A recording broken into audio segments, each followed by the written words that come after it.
Perhatian sang putri merak yang tertiup angin untuk Pavolia Reine dari holoID ID.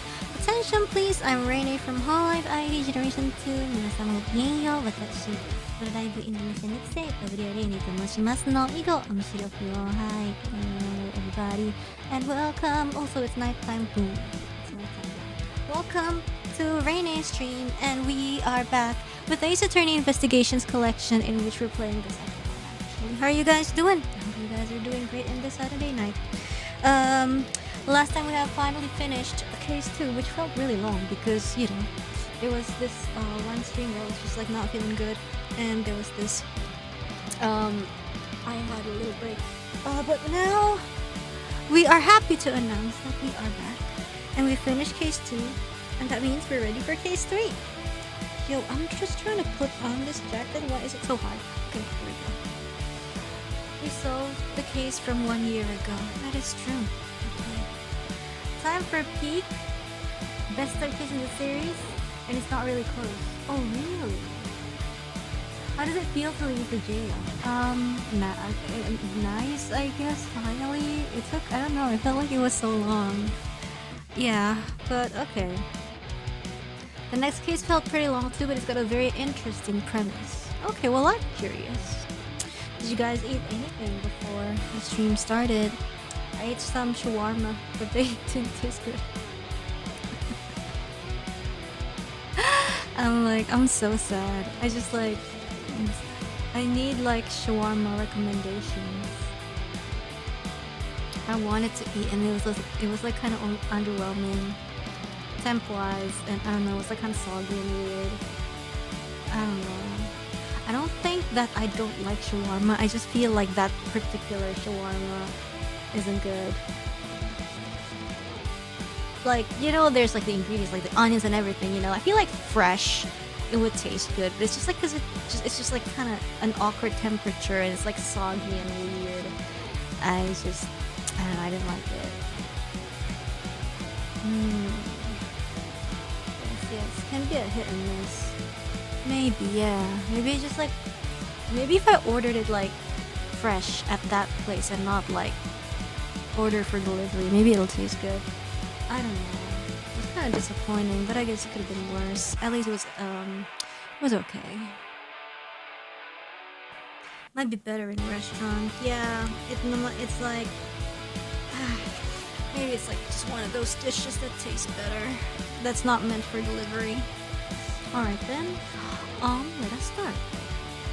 It's hot off the grill, so I'm saying tastes so different. It's kind of like when you're like, well, sometimes like I really like soup, right? And then when I really like soup, but then like I wouldn't really order soup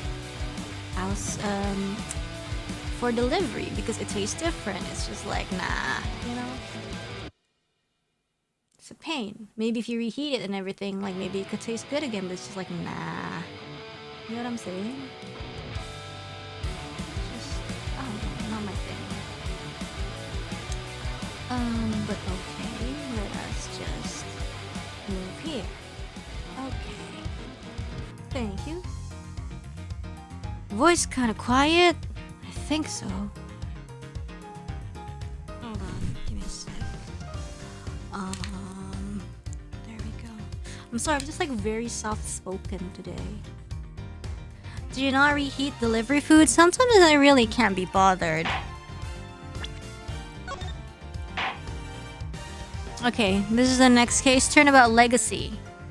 We're just starting this one right now, and let's see what it will offer us. Yes.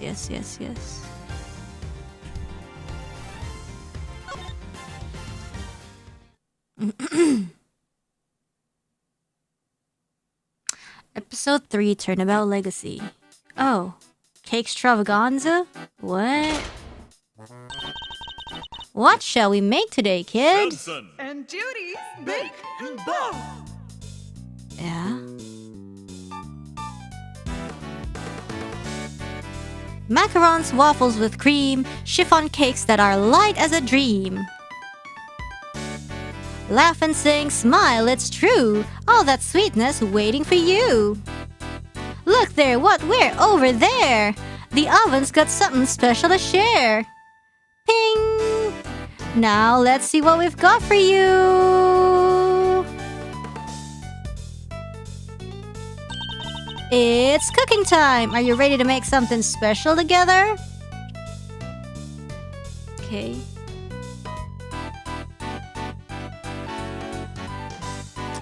This is like a TV show. Terrific! Even better than Mama. Wow, talk about a blast from the past. Hey, Gregory. I'm going back there tomorrow with your boy. I'm finally going to find out what happened 18 years ago. And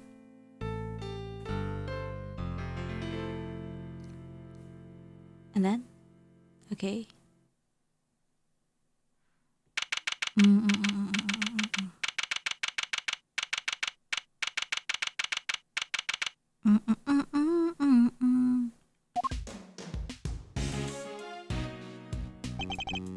Well, Fender, are you finally going to... Hey! Loko! Cepat amat! Why have you brought me to an art gallery of all places? Hey, you had nothing going on. Seemed like the perfect chance to come and enjoy the magic of star sign stuff together. I'm leaving. Chill, big guy. I'm just joking. You know about the IS... so many incidents. Yeah, your old man's last case? Of course, Von Karma took great pleasure in showing me the files as soon as I became a prosecutor. And I reviewed them again last night after your invite. See? I was also present at the trial all those years ago. Although my memories of it are somewhat hazy. Oh. As a child, I was completely in awe of my father. The sight of him in court was inspirational. Gregory Edgeworth, attorney at law, and opposite him, the man who would become my mentor, Manfred von Karma. It was quite a case. However, it ended with the conviction of the accused. Ah, so you were there too? You were in the courtroom for Gregory's final outing? Well, that'll make explaining things easier. I wanted you to know something else. Something, see? That something being what really went down. Not the truth in those files, but the capital T truth. It was 18 years ago, smack dab in the middle of the real doozy of a winter. Yes. The buildings were covered with a blanket of snow. It looked like the streets were lined with popsicles. But things weren't so innocent behind those frozen doors. In fact, some pretty sordid stuff went down. Okay. This was back before yours truly was the fine figure of an attorney you see before you today. Okay, he's a young guy.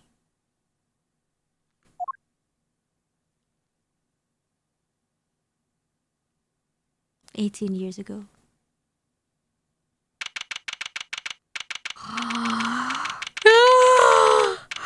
Oh my god, I'm so sleepy!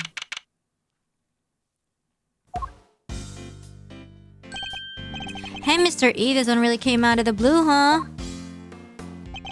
It did. You were called in before the ink on the arrest papers were even dry. Was even dry, yeah.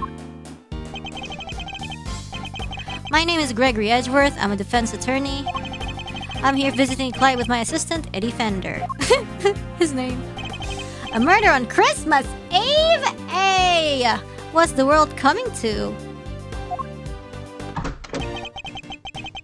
In the dark of the night, at the end of the day, I saw two timely saviors that come in my way. Oh, it's him? Welcome, my friends, to the visitor's room. And if we're not friends yet, I'm sure we will be soon.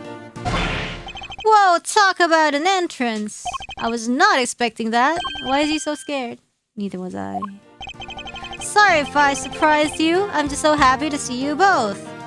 My food is gonna be here. Not food, I mean drink. Thanks so much for coming out. Seriously, I can't thank you enough. You're the accused, I take it? I am. Gregory Edgeworth, attorney at law, at your service.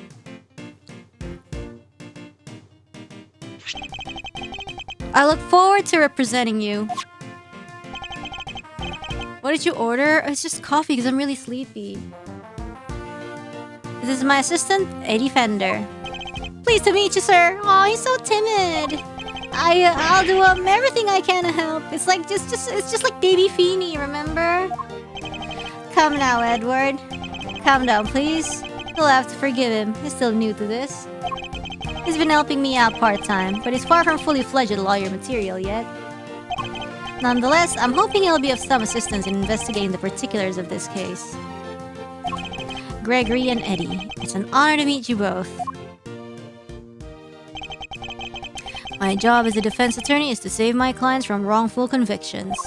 So the first thing to do is establish whether or not he is truly innocent. Perhaps we could begin by having you tell us a little about yourself. What am I thinking? I haven't even told you my name. I'm Samson Tangaroa. I don't know what the pun is. What? It really is you? Samson Tangaroa? The world's greatest confectioner? You flatter me, my young friend. And call me Samson. All my pals do. Wow, thanks, Samson. I will. I can't believe I'm meeting you in person. It seems Eddie knows something of our client. Mr. E! It's the Samson Tangaroa, the singing, dancing confectionery making sensation. Yes. Okay, and why is he in here now? What shall we make today, kids? We shall make trouble. Macarons, waffles with cream, chiffon cakes that are light as a dream. Laugh and sing, smile, it's true. All of that sweetness waiting for you. Look there, what, where, over there. The oven's got something special to share. Bing! Now let's see what we've got for you. The guard. I almost started dancing along. He's that strong. No way! I got to sing with Samson Tangaroa. This is a dream come true. Thanks, little pal. It means a lot to hear you say that. My apologies, but I think we need to discuss the matter at hand. Of course, I'm sure you're both very busy. Alright, where would you like me to start? Samson Tangaroa. So you're not just a confectioner, but also a convict. Also a singer and a dancer. Hold on, my coffee is here, we are back.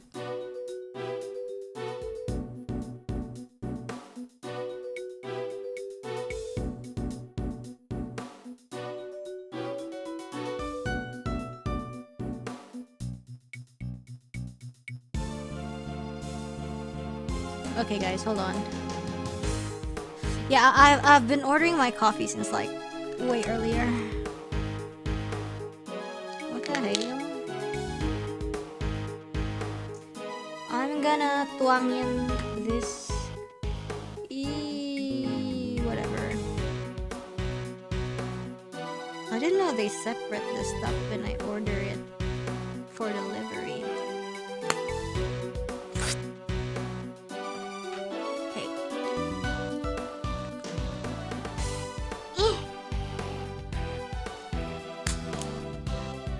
There we go. When I'm having fun, my body just starts moving. You must really enjoy making desserts. Haha, wouldn't be much of a confectioner if I didn't. I live to make sweets that will bring joy to others. Hey, they're not just things, they're works of art. Oh, he's a big fan. Sparkling, dazzling, mouth-watering creations. The stuff that dreams are made of. He aims to create joyous and inspirational pieces, does he? Okay then. And about the Inky Dink. I understand that the Inky Dink question happened at your mansion. It did. They are holding an international confectionery contest when a body was found inside one of my creations. What the hell?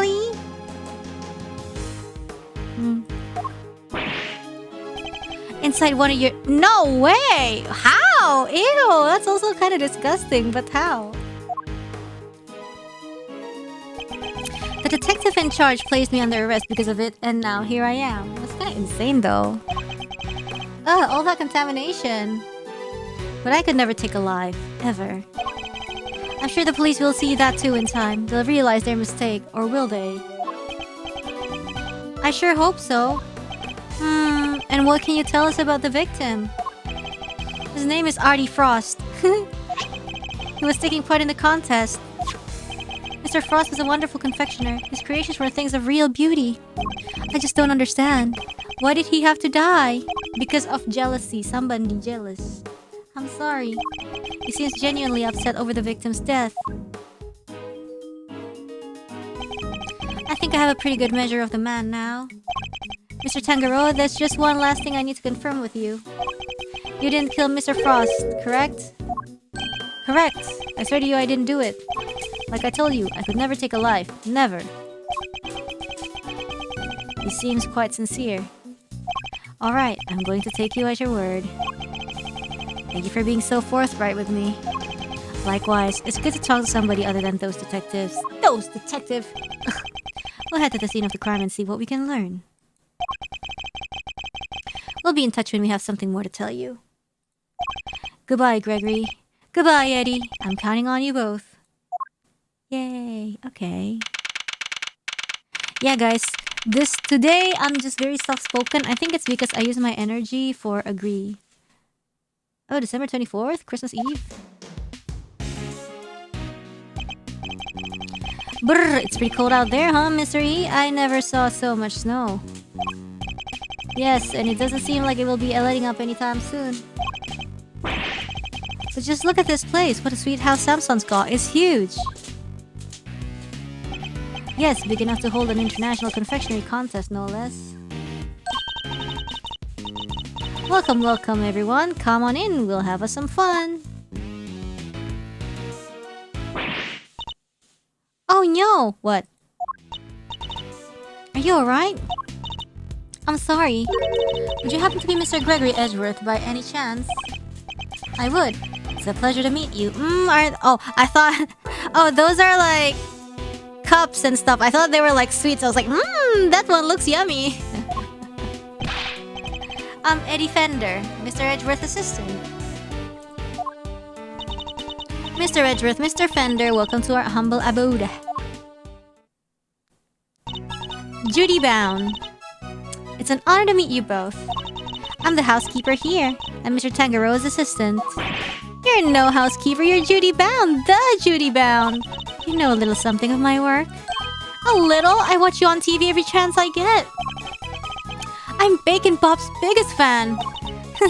It's very kind of you to say so. We'd be nothing without our fans. And what might Bacon Bop be? It's only the biggest show on TV. Every kid on the planet loves it.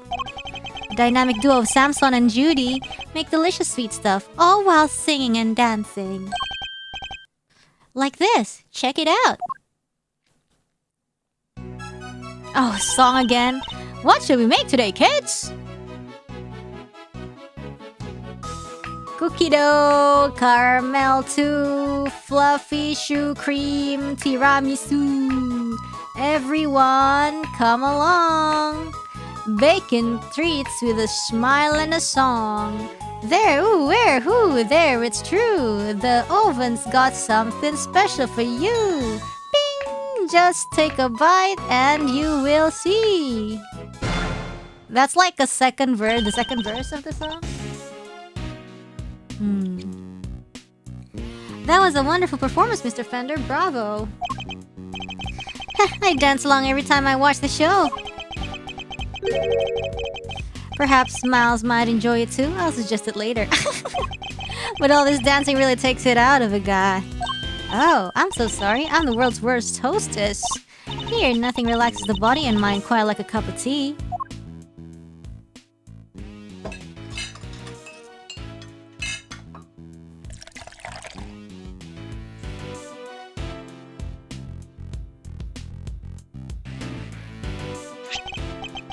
this is Ceylon, correct? It's delicious.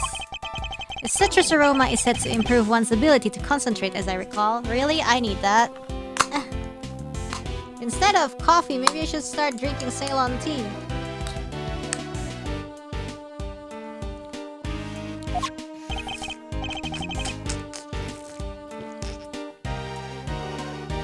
This is him before they Frenchified him.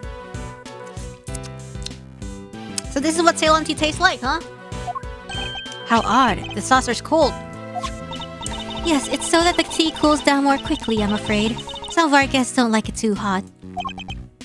I see, the teacups are very unique too. The design is really something. The design is very human. You think so? Thank you so much. I ordered them all the way from France again? We can't escape the French. They're my absolute favorite. They were designed by a marvelous sculptor named Paul Halik. Have you heard of him? He makes the most amazing tableware in the world. You're clearly a big fan of his work. Oh, I am. These teacups are my greatest treasure. She's certainly not afraid to show when she's passionate about something.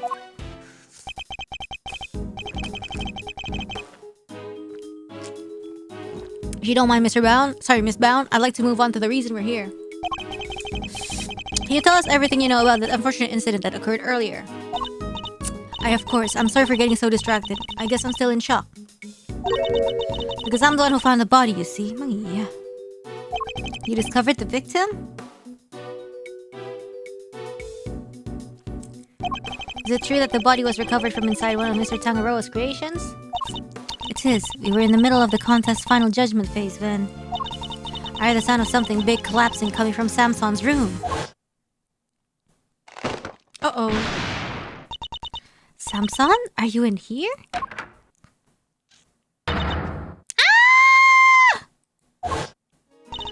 I opened the door and went inside, and there was Mr. Frost's body.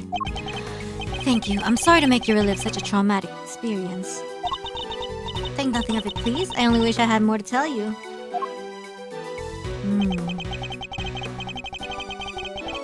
You don't mind, Miss Bound? I'd like to begin our investigation of the crime scene. Oh, Mr. Wedgeworth, Mr. Fender, you have to save Samson. He's no murderer. He could never do something like that. Of course. Leave it to us, Miss Bound. Thank you so much. I'll go serve the others their tea then. Come, Eddie, to the scene of the crime. Yes, sir, Mr. E.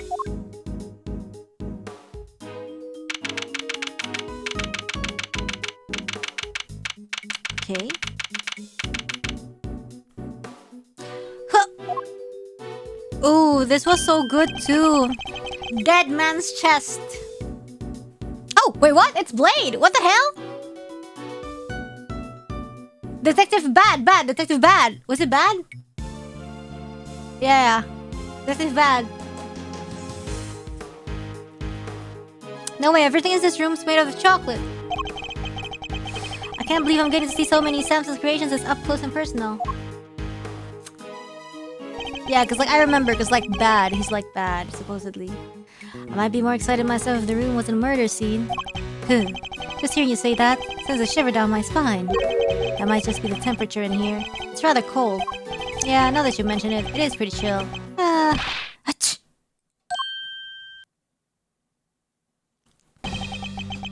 Defense on the scene already? That was fast. A pleasure to meet you, Gregory Edgeworth. I'm representing Mr. Tangaroa. This is my assistant, Eddie Fender. Nice to meet you. Bad. Detective Tyrell Bad. The detective in charge. Wait, we never really heard of his actual... Well, maybe we did. I forgot, though. The detective in charge is named Bad, a man of a few words. Something about this just doesn't taste right. Ew, what the hell? You're eating your notepaper?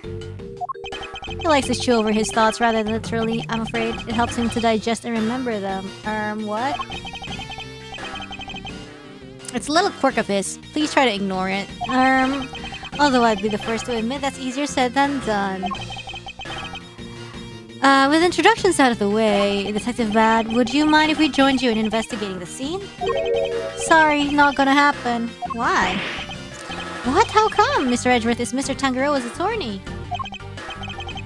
Yeah, and attorneys will do anything to get him off the hook, even put words in their clients' mouths. I think I need that on my crime scene.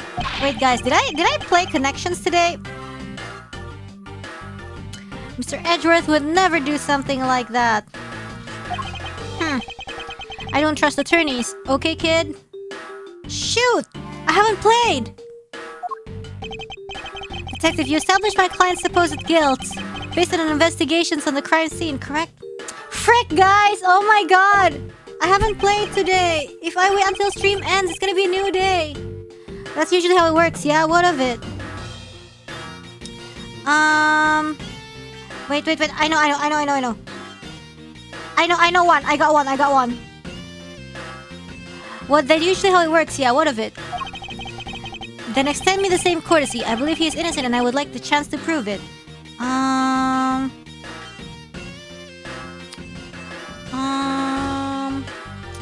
Shoot. I got one, but I can't concentrate because I'm juggling. You believe he's innocent and you didn't even see the scene yet. That's some flimsy lawyering.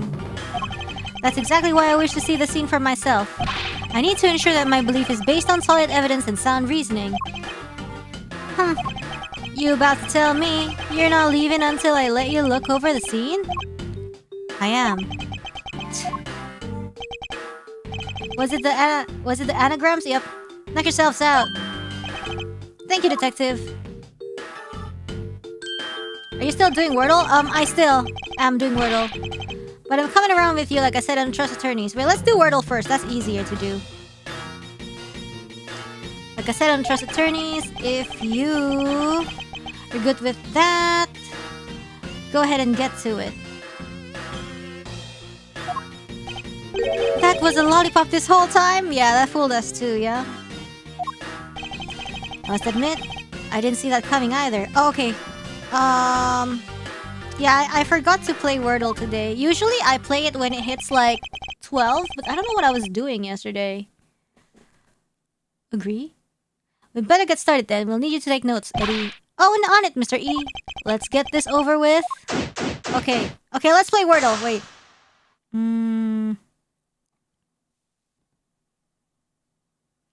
Oh,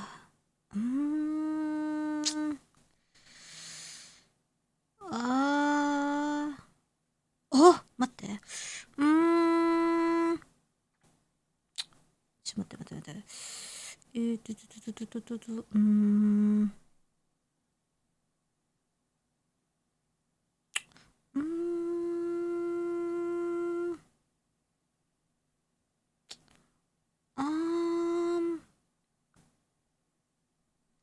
Huh.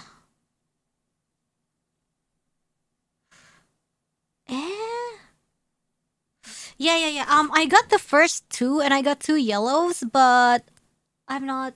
Yeah. Are you pondering? Yes, I am pondering. Playing Wordle with this one. Oh, wait.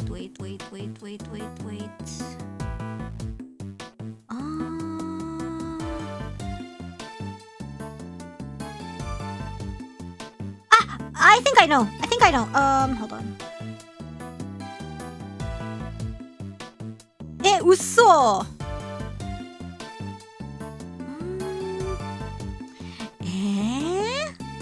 Then what's the last letter? Oh! What it call? Oh, okay, I got it. Yay, Wordle, easy. Okay. Connections time. Damn. I don't know, this one's a little bit more difficult. VOD watchers, skip 15 minutes! That was fast? Yeah, I average Wordle like 1-2 minutes. I always rush Wordle.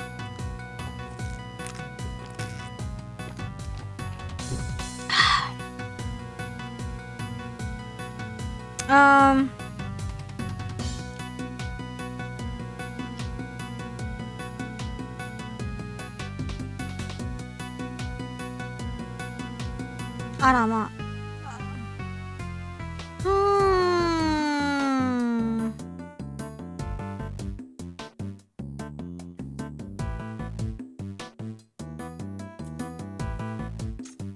I'm not sure.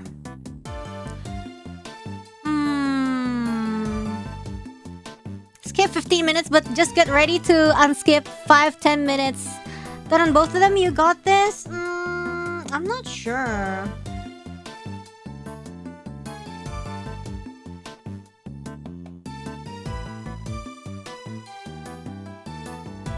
I really like brute forcing because I you know, like you can't really rush connections. That's like my weakness. I really like rushing.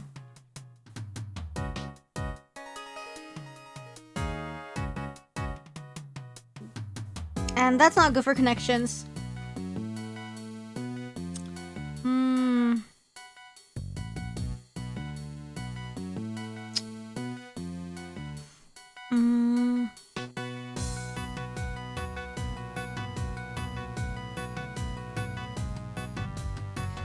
Fudge, I don't know. I don't know actually. Yeah, I get really impatient and waste guesses. That's why connections isn't really for me. And it's just like, it makes me anxious, like, not anxious, I guess like antsy that I'm not, yeah. Like I'm supposed to, like when I play connections, I need to like be sitting down doing nothing. There was like that thing, there was like, oh yeah, words made out of two men's names. And I'm just like, what the hell was that?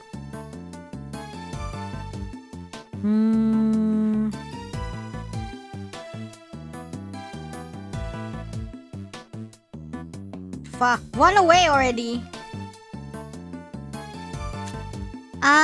Later. I'll do it later. I'm down to one guess, so I'm just gonna do it seriously with one life left later.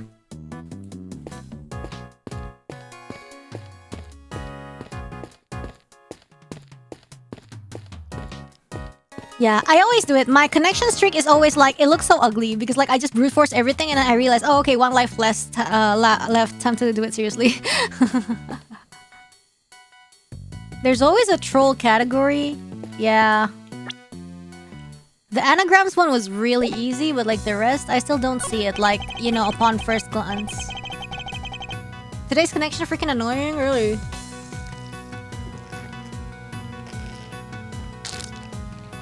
How's it looking over there, officer? There isn't. A blowtorch.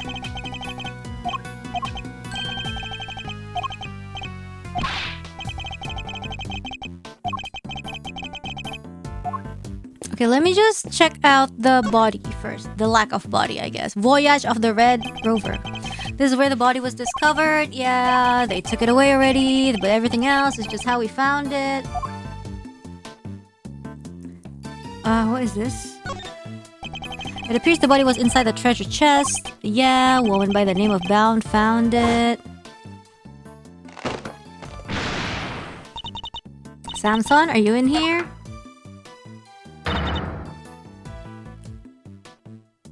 Ah. Seems she heard something breaking and came in to see what it was. And also, I just feel like... there's something else in here. In connections, like... You really need to look up stuff sometimes. Like, I guess it's not cheating, but it's like you can't know every kind of topic there is in the world, right? It looks like a seal of some kind with somebody's initials and an intricate shape carved into it. Googling is fine, huh? I'm just gonna be honest. If that's like low-key not allowed, I'm never gonna guess anything right. Unlike Wordle, where it's like clearly cheating, because like it would be like, oh, words that start with and end with you know, that's like clearly cheating, right? But I guess it's just like sometimes when you just don't know what something is, you can't answer what you don't know. For me, it's cheating, and that's why I lose. Well, I mean, if that's the case, then I will never win any connections game ever. It's just not for me. I'm too ESL for it. Yeah. It's kind of like, I just feel like I get a pass just because I'm not American. You know what I'm saying?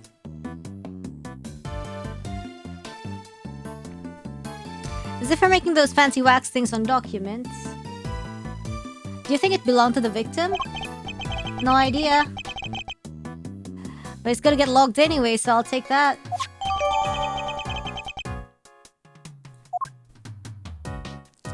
Alright, so... What's this? Is that PH stamp? What PH stamp? Oh! Paul the whoever made that thing. Paul Halik or something, yeah. It's really rather impressive making an entire ship out of chocolate. Yummy. That's Samsung Tangaroo for you. Don't you just want to take a big bite out of it? Not now, I guess. Which part to buy first, though? That's the real head scratcher, you know? Bite any part of it, kid, and you'll be off this crime scene so fast your head will spin. Hey, it was just a joke. Stop staring at me like that. I do sometimes wish Eddie could keep his cool a little better. Right, oh. Voyage of the Red Rover. After sailing the seven seas, the legendary ship happens upon the great treasure at last. This piece is a tribute to the adventurous spirit of our ancestors. Who knew? So they sailed 6 whole seas before they found anything. Not exactly the luckiest crew out there. Sometimes you gotta take a bunch of wrong turns before you find the truth. That's what being a real detective is all about. They even have detectives back in those days. What? Anything else we can look at? I guess not. I guess not. Wait, it's not done. We can still look. What? I must scour the scene and inspect anything. Inspect what? What do we gotta inspect? Shoo, shoo, shoo. Shoo. Oh. One of the stands for the ship is broken. Oh yeah, we inspected anything but the important part. The ship must have collapsed into the treasure chest and smashed it open. Wait, do you think? Could that be how the victim died? Was she crushed by the ship? If he was, this becomes an accidental death and not a murder. You too serious? Don't worry, detective. For the moment, we're simply discussing a possibility. I was being serious, though. Okay. Detective, can you tell us a little more about the state of the victim's body? Let me see. Got a picture here someplace you can see for yourselves. Death was from blunt force trauma? And what about the weapon? Has it been found yet? The weapon is chocolate. You can ask the prosecutor in charge about that. The detective's not one for sharing much, I see. Would you mind if we borrowed this? No skin off my nose? It's not like it's official? Found took it with an instant camera when she found the body. Huh? An instant camera? Like it's disposable or something? No, it means that it develops the pictures right there and then when you take them. No way, sounds pretty convenient. Now then, I'd better get my facts straight and take down some notes of my own. There's something in this picture that contradicts with the current crime scene.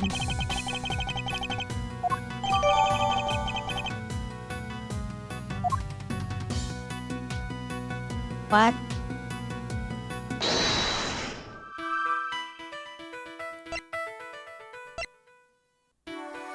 There's no PH coin. There's no PH coin. Let me see. Hi. There's some very tasteful tableware here along with some kitchen utensils. This tea set is of the same design as the one Miss Bound served us with earlier. Oh, I think like some of the cutlery might have broken and the PH fell in here. You think Samson could have been drinking tea out of that? The pot and cup were dusted for prints. His were the only ones they found. And that was the case for the utensils too? Everything else has been washed. Me and my goat washed. So there weren't any prints to find. And if Mr. Tangaroo was wearing gloves while he was working on his confectionaries, that could explain why prints were only found on the teapot and cup. Okay, I see.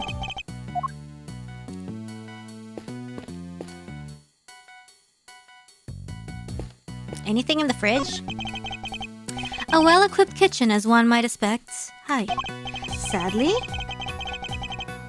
it doesn't look like there's much to be found in the way of clues. Nothing of interest. In the fridge either. We checked. Okay.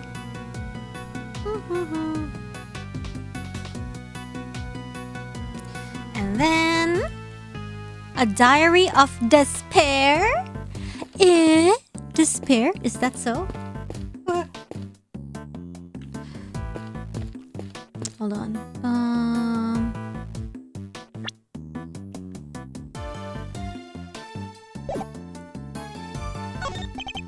What are you investigating, officer? Sir, I was just taking the temperature of the water here. Okay. What have you learned? Oh, it's warm, sir. The stream in each room flows into the main fountain, and then the water is circulated back to the rooms. Unusual, to say the least. I've never seen a house quite like this one. What does that even mean? Rich folks, they're all crazy. Well, surely it's not important if it's not part of the logic piece. This is a fine selection of nautical paraphernalia. I think one of them could be the murder weapon? No, they're all made out of chocolate. Yummy. You'd have a hard time bludgeoning somebody to death with one of them. Really? Are we sure about that? Can't tell what's real in here. They really do look genuine. I can hardly tell the difference myself. A true testament to Mr. Tangaroa's skills. On it. Let's talk to him, actually. And you are... Sorry, meditating. Did you want something, detective? Oh, I'm an attorney, not a detective. Gregory Edgeworth. A pleasure to meet you.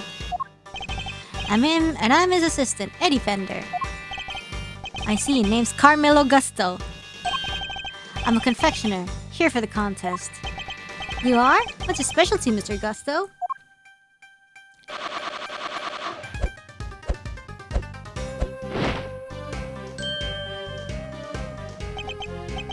The art of air and sugar. No way! Look at that! It's a little baby seahorse! It's a dragon, a noble soaring creature of the skies. That's a dragon? It does look more aquatic than airborne. No need to sugarcoat it. My design sense is weak. I know that better than anybody. That's why I'm heading to Xiangfa when this is all over. I need to train hard. Perhaps we should get off the subject of his design sense for now. So what are you doing in here, Mr. Gusto? I didn't think they were allowing civilians on the scene yet. Detective wanted to know more about one of the pieces in here. Makes sense, seeing as he's a contestant. Perhaps I should ask him a few questions of my own. Okay. Okay, let's ask him. Those are some interesting implements you use, Miss Gusto. Mr. Gusto, I'm sorry.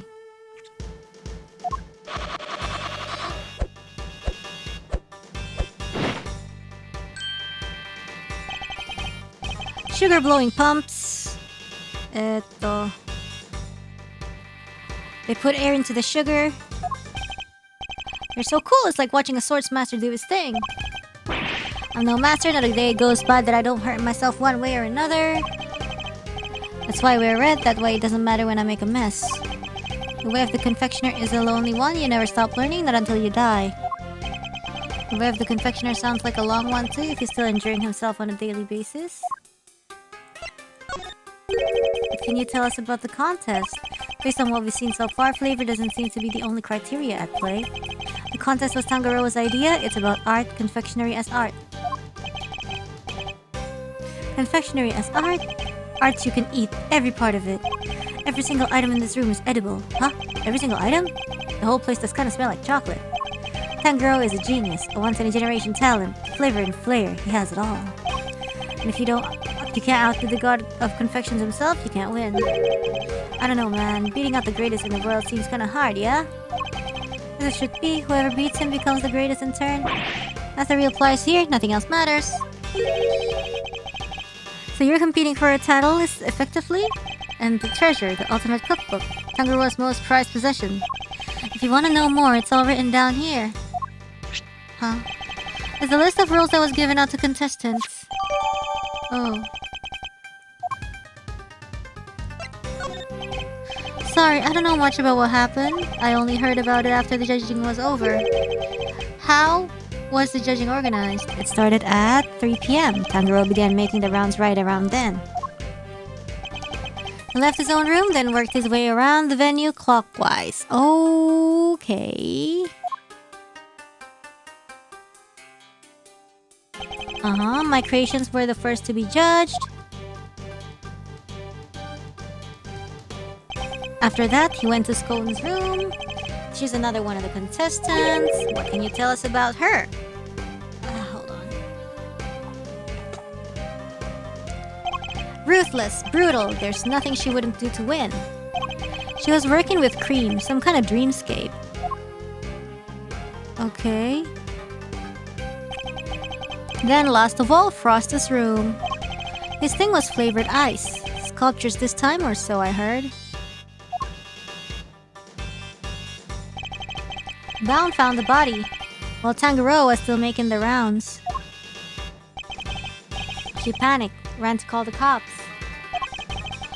Tanjiro went right on judging, claims he didn't know a thing about it until afterwards. Went ahead and looked over the victim's work, even though the guy was nowhere to be seen. Pretty suspicious behavior in anyone's book. I don't have enough information to challenge him on that yet. By the way, Detective Bad, what were you and Mr. Gusto talking about earlier? I was going to ask about the piece on the wall here, the one in the frame. It seemed like something was off. Though I'd better ask somebody. The light of life angel beset by thorns. Then Ubozo showed up and pulled me away from my very important work. Perhaps we can take a closer look at it together. Can't take a hint, can you? Mr. Gusto, would you mind helping us out? Of course, confectionery is my life. If you have any questions, I'll be happy to answer them. Why is this one missing? Thank you, that's very kind of you. Why is she missing one? Why is there a handprint? A candelabra made of chocolate. There's a title here, The Light of Life. Well, this particular light seems to be missing one of its life-giving flames. Does it have some sort of symbolic meaning?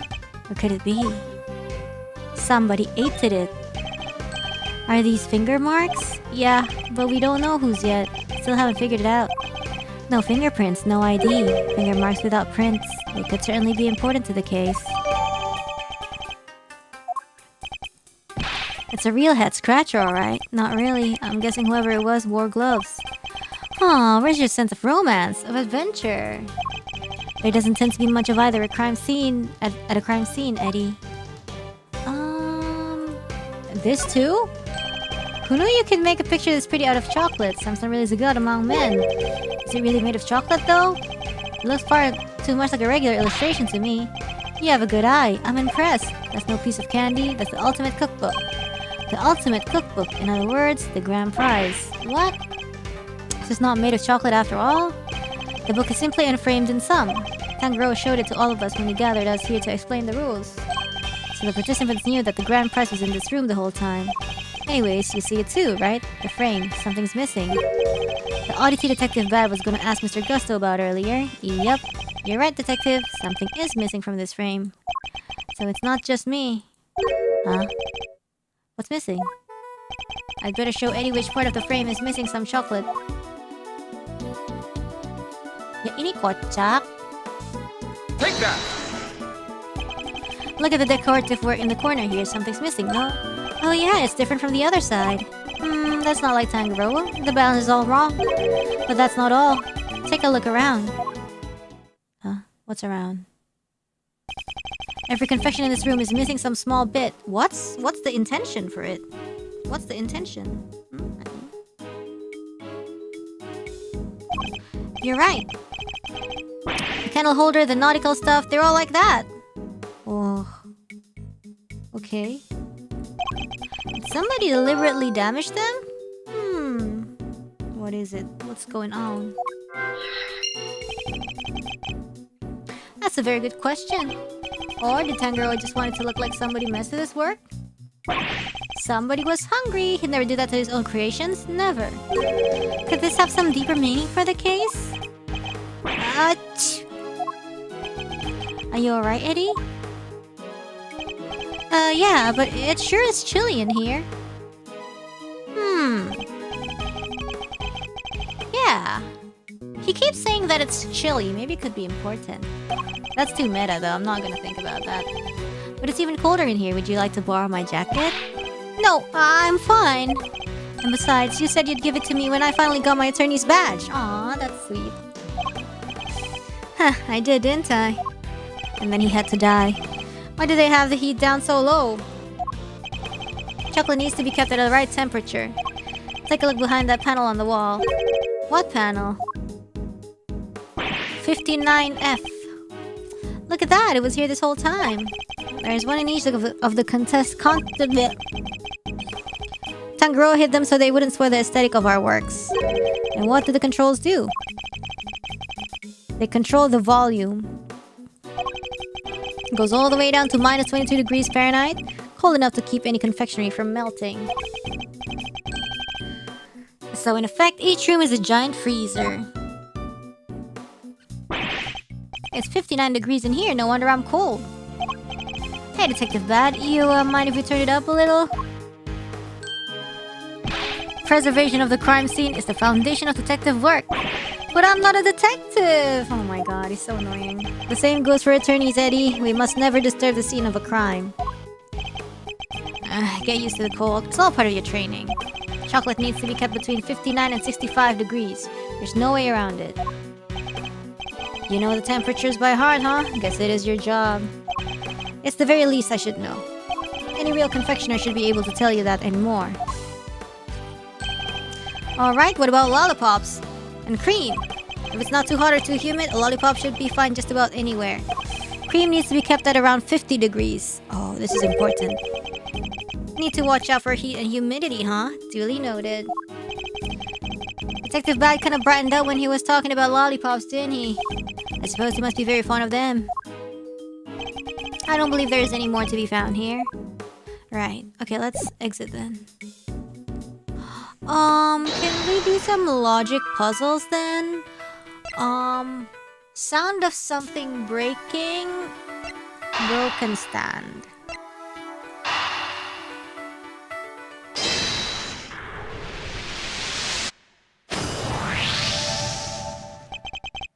The stand broke and the ship collapsed with it. I'm stretching. And the loud sound it made brought Miss Bound running. Yeah, said the ship had already keeled over by the time she got in here. Why did the stand collapse?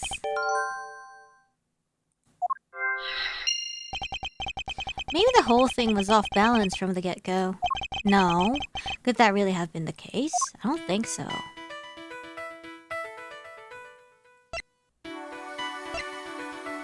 Why did it break?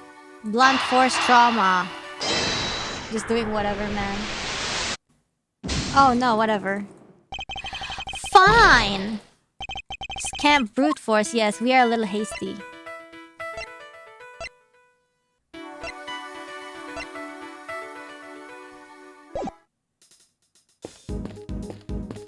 We might be a little hasty. Gloves, Tanjiro wore them when he was working on his masterpiece over there. They're conveniently good at hiding fingerprints, too. I suppose it's possible to employ them in such a manner. But is it really all that suspicious to find a pair of gloves in the kitchen like this? I'm a detective. Everything's suspicious. That's the job.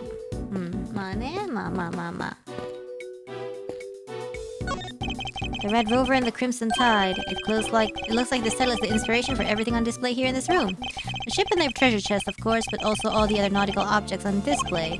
It's certainly a suitably grand theme with which to showcase Mr. Tanjiro's talents. Yeah, sure, man. Really, there is nothing more on it.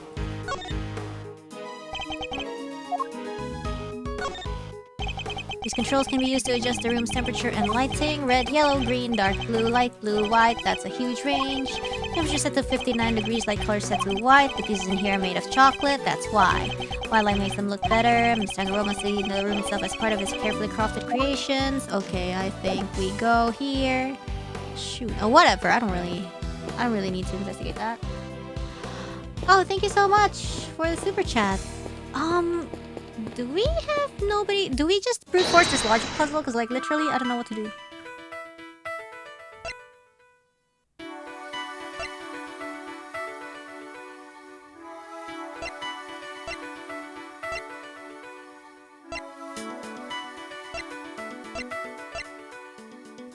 What?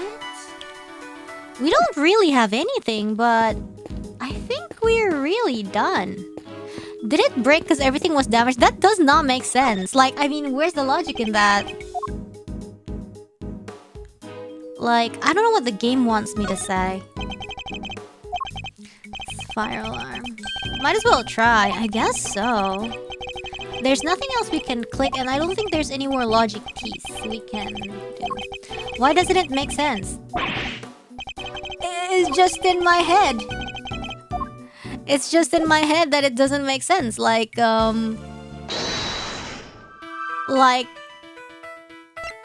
it broke because... Oh, okay, so I guess, like, if Tangaro's creations have been tampered with in several places, then I guess this one broke because this is part of damaged creations? Is that what it means? So, like, this one is tampered in this way.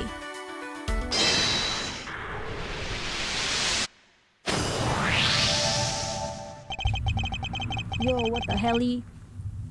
All of Mr. Tangaroa's creations are missing a little piece each. I don't think that's a little. Including one of the stands that was holding up the ship.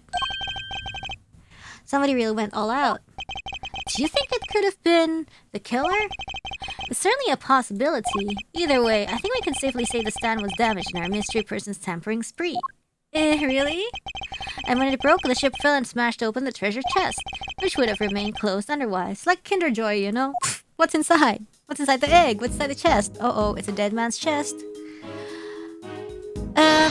Do we do more logic? Oh, there's no more, actually. Huh, interesting. We're done talking to this guy. Can we go? I don't think we can go outside. What do we do? A real crime scene. This is so exciting. This is in the game, Eddie. I need you to take it seriously. Notes about how all this delicious stuff is made. Can't wait to try it for myself. I'm not playing around, Edward. Take this seriously. Yes, Mr. Edgeworth. Want it? I think we talked to everyone. Look at this. This one, when I say this, it's definitely not important because...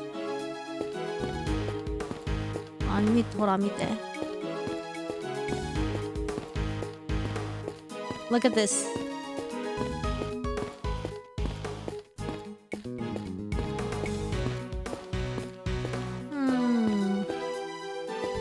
Do we talk to Bad? Bad's like our assistant.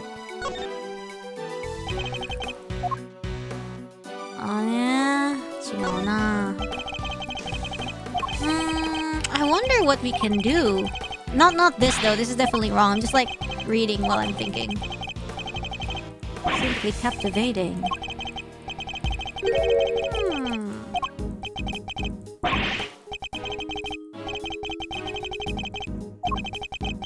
Where did I make the joke? Whatever. Oh, on it.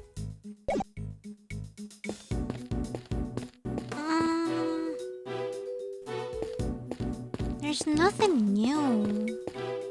I can try talking to this dude again.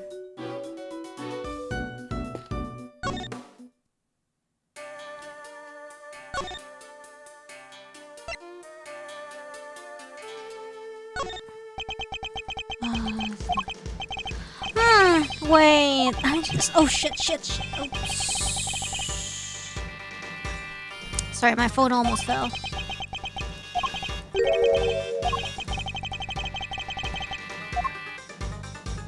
Hanamaru.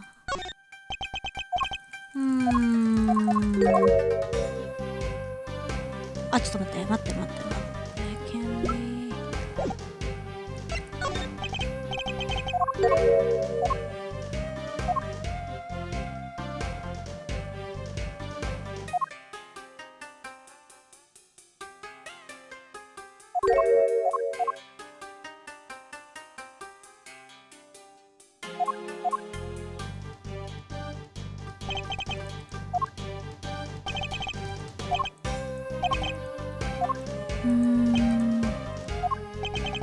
Yeah, I don't have enough information to challenge him.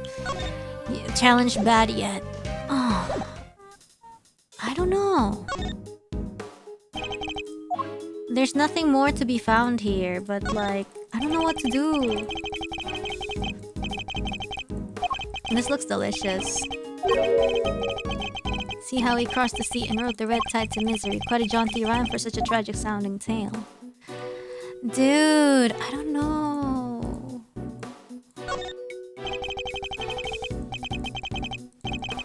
Ultimate cookbook.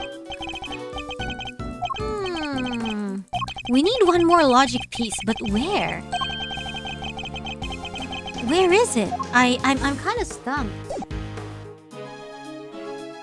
I'm sure we didn't miss anything in the ship. Look, it's like it's checkmarked. Did you deduce the chest? Oh my god, do we have to deduce the chest? Fuck! Oh!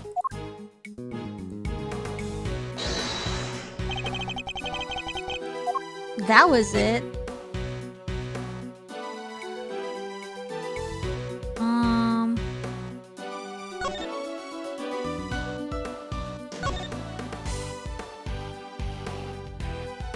Shoot, I don't know.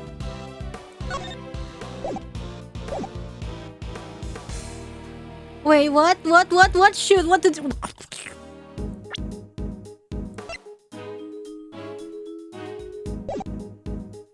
No, shoot. I thought, shoot.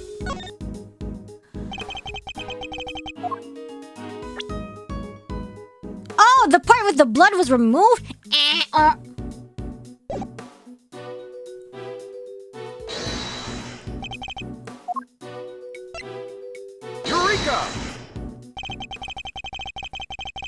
You said the only thing that has been removed from the scene is the body?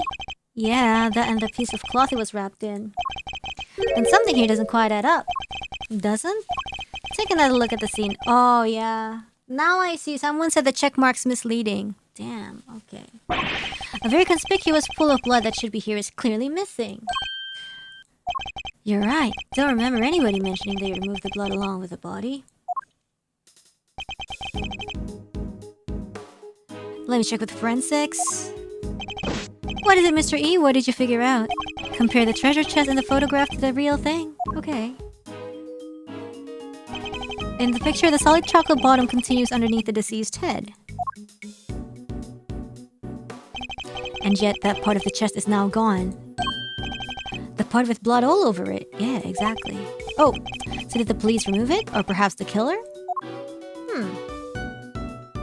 Yeah, somehow I missed that. It wasn't forensics. They're saying nobody took anything like that away. Interesting, so somebody deliberately removed the blood from the scene? Could be. Alright. There we go. Oh, finally! Oh, we were missing that the whole time. I was like, hello? I think we're about done here for now. Yes, thank you. Well, if I wasn't convinced before, I am now. Tangaroa did it. No two ways about it. What? He can't be the killer? What do you mean? All the rooms in this place locked from the inside. So the third case is just we're playing as Gregory? I mean, I'm not against it. I love it. I see. And who had access to that key? Who do you think? Tangaroa. And it's the only one. There aren't any copies. Are you sure? Oh. Okay. Okay. With the mansion key, Tangaroa could slip into anybody else's room anytime he liked. He could even lock his own room from the outside if he wanted. Mr. Tangaroa's room wasn't locked, was it? Nope, which is exactly what makes him a suspect. What? Would you care to explain your thinking? Oh. Why I think Tangaroa did it. If the door had been locked when the body was found, Tangaroa would have been the most obvious suspect. Which is why he deliberately didn't lock his room. Right. And why he smashed in the lid of the treasure chest, and so the body was on full display. Huh? It's crazy. Everyone was supposed to gather in his room when the judging finished up.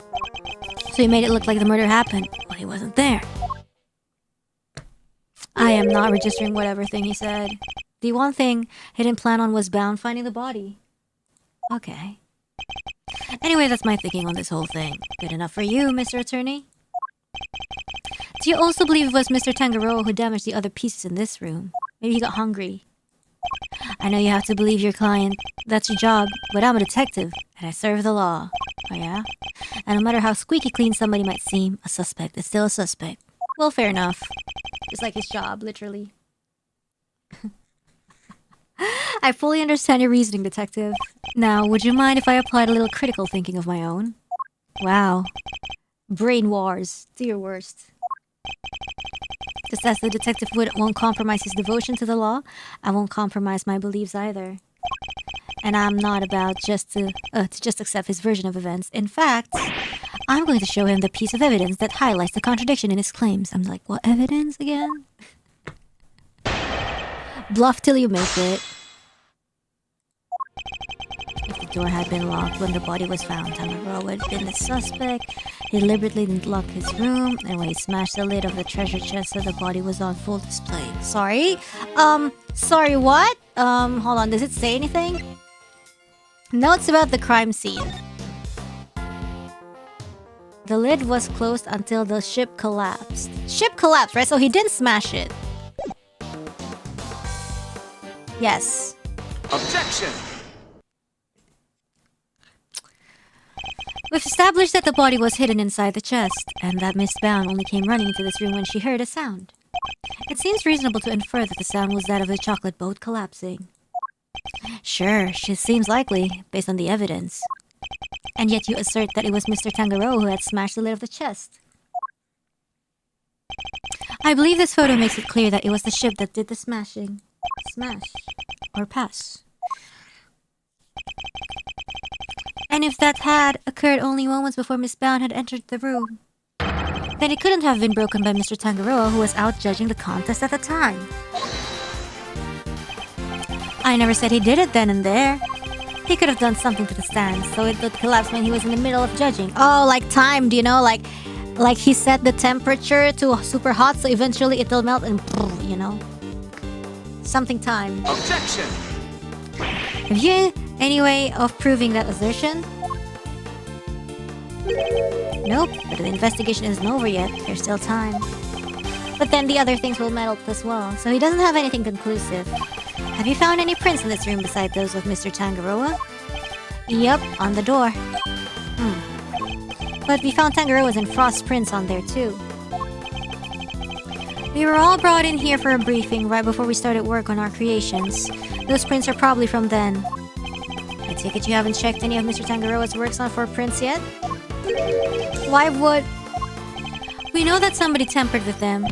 Therefore, it's possible they left some prints behind when they did so. Well, if it was that easy, this case wouldn't be long. Fine, but if we don't find anything, your guy's still top of my list. Got it? You, check all of this chocolate stuff for prints, now. Yes, sir, right away. Okay. Detective Bad, we finished dusting the chocolate and we found prints that don't belong to Mr. Tangaroa, sir. Oh, whose is it? Go on, whose? Delicious Scone, sir. Delicious Scone. She's one of the contestants. Good work. You can go back to whatever you were investigating before. Yes, sir. So it seems we have a suspect besides Mr. Tangaroa. Even without your lawyerly input, I wasn't about to wrap up the investigation anyways. I'll go speak to Miss Cone and see what she has to say for herself.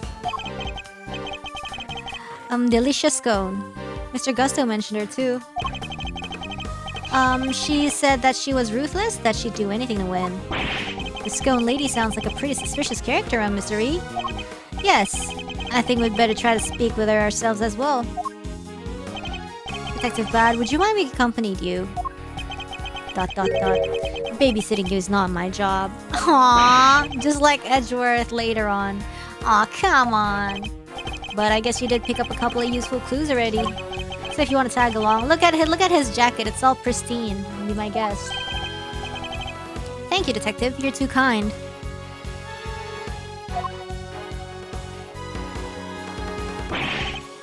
The fan translation name for her is Delicious Scones. Mmm.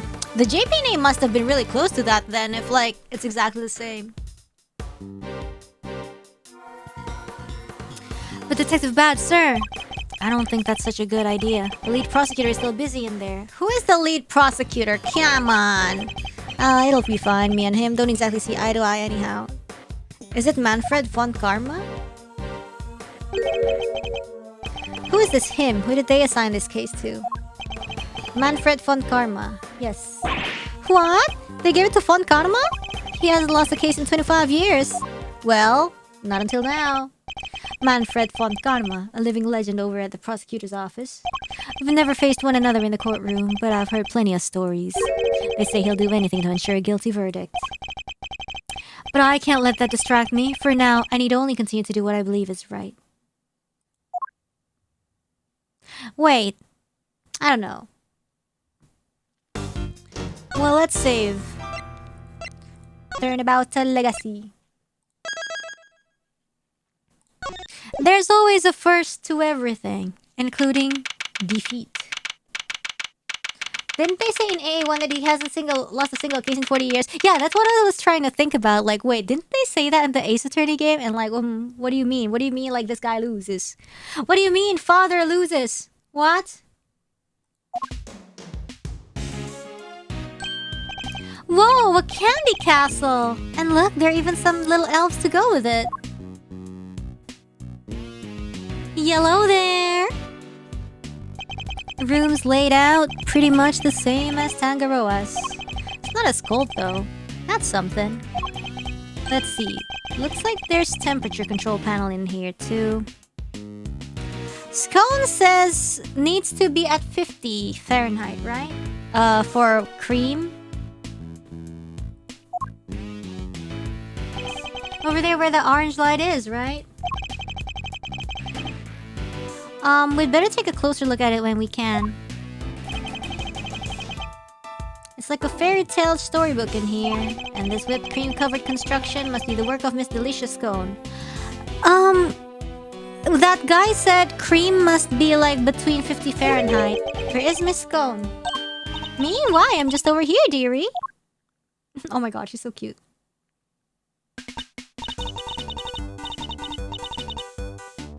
Oh, just look at you lovely boys. Delicious Scone at your service. Some cheeky blight is back in blood even calling Miss Delicious. Called lovely boy at 34. Unexpected to say the least. Lovely boys? Really? Even Mr. E? Oh yes, dear. You, the detective over there. You're all lovely boys to me. I'm nobody's lovely boy lady. Name's Bad. I wonder just how old she is. Finish this up so we can get out of here, Mr. Attorney. Yes, alright. Oh, what the helly? What is the meaning of this? Chit-chatting with the defense? Oop. Oh. He just came out of there. Mr. Edgeworth, some scary guy just stepped out of the castle. Von Karma. What? He's Manfred von Karma? He's sorry, mannequins. The notorious prosecutor von Karma himself. It's a pleasure to meet you, Mr. von Karma. Gregory Edgeworth, attorney at law. Hi. I couldn't care less what your name is. Damn. Okay, girl. I mean... Your job is to lose to me and disappear, never to show your sniveling face again. Okay, well, I respect the attitude. Aura. What a thoroughly rude individual. I guess that too, but like aura, you know? Those piercing eyes, that furrowed brow, shudder. You're even scarier than they say. And you might want to keep such rude thoughts to yourself, Eddie. We were hoping you might permit us to carry out some brief inquiries, Mr. von Karma. And why would I wish to extend you any such courtesy? This clearly isn't going to be easy, yes? So long as your inquiries are limited to this room, I suppose I'll allow it. Why the sudden change of heart? Why? What's wrong? You, the tall fellow. Name's Bad. Is that so hard to remember? Yeah, he's bad at remembering names. I didn't ask for your opinion. The thoughts of a lowly detective do not concern me. Ayo, what? But I do admire your spirit. Bad, see to it that these worms don't step out of line. Why do I have to?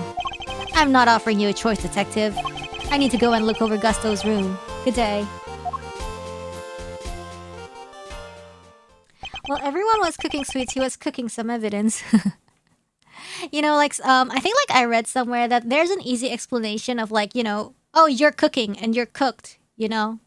So like it's oh when you know like when you're cooking it's like oh like you're cooking up something good. When you're cooked it's like oh no it's so GG's for you, right? So like when you're cooking, when you're cooked, so it depends, like are you holding the pot or in it? I guess you know that's a really easy way to differentiate, like if you're confused with like you know if you keep getting them mixed up, cooked and cooking. Why aren't Detective Bad and Mr. Fonkanama investigating together?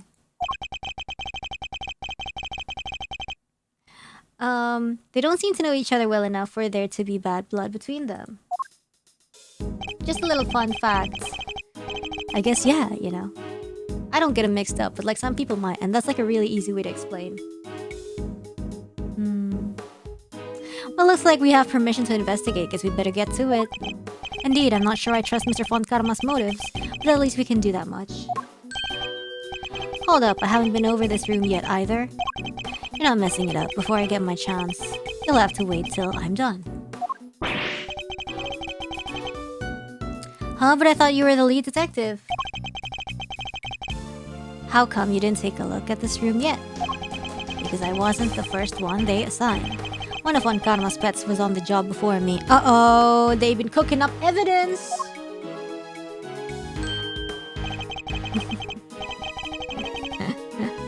Right up until just now, in fact, I got here not too long before you did. That answers my question as to why they're working separately, I suppose. Yeah, these contestants aren't the only ones cooking. What say we look over the room together, detective? It worked out well enough before. Then you won't have to worry about us messing things up. You can keep an eye on us as we go. What kind of screwball attorney asked to have a detective breathing down his neck? I guess I'm stuck with you. For a little while longer. Yes, you're amazing, Mr. E! You have our thanks, Detective Bad. He looks so old for a 34-year-old guy. I think it's like the attorney stress. Don't be too grateful, this is my scene. The second you get in my way, you're out of here. Of course, if you understand, now shall we begin? He looks 45, yeah. He looks, well, 50 is probably like too mean. Well, maybe at least in his 40s, I would say. Did you have dinner yet? Yes, I ate I ate a really mediocre shawarma. How old do you think is Eddie? It's gonna be like fresh out of law school or something. Don't turn around, don't turn around. If you turn around, you'll eat it. You can't eat the castle. Don't eat the castle. I guess he's watching his sugar intake. So stupid. Okay, what's in here? There's a blowtorch and some chemicals here. I guess it's all for cooking with. I wonder what these chemicals are. Let's take a look at the labels. Mango down 911. Homicyanide 24/7. Wait, they're all poisons. No sir, they're common colorings and flavorings used in candies and desserts. The first is concentrated mango, boiled down to its purest essence, hence mango down. Mango down! Tess, they're asking for trouble with a name like that. Now I'm curious as to what homicyanide might be. It's so crazy, what the hell? Okay, let's look at this. Why is she sniffing her bowl? The 4 adorable elves and the sweetest little castle made of sweets. So that's the theme behind Miss Scone's The Creations, huh?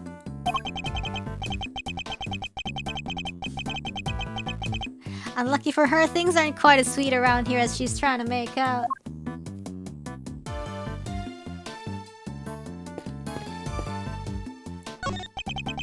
What's the matter? Is that a step ladder?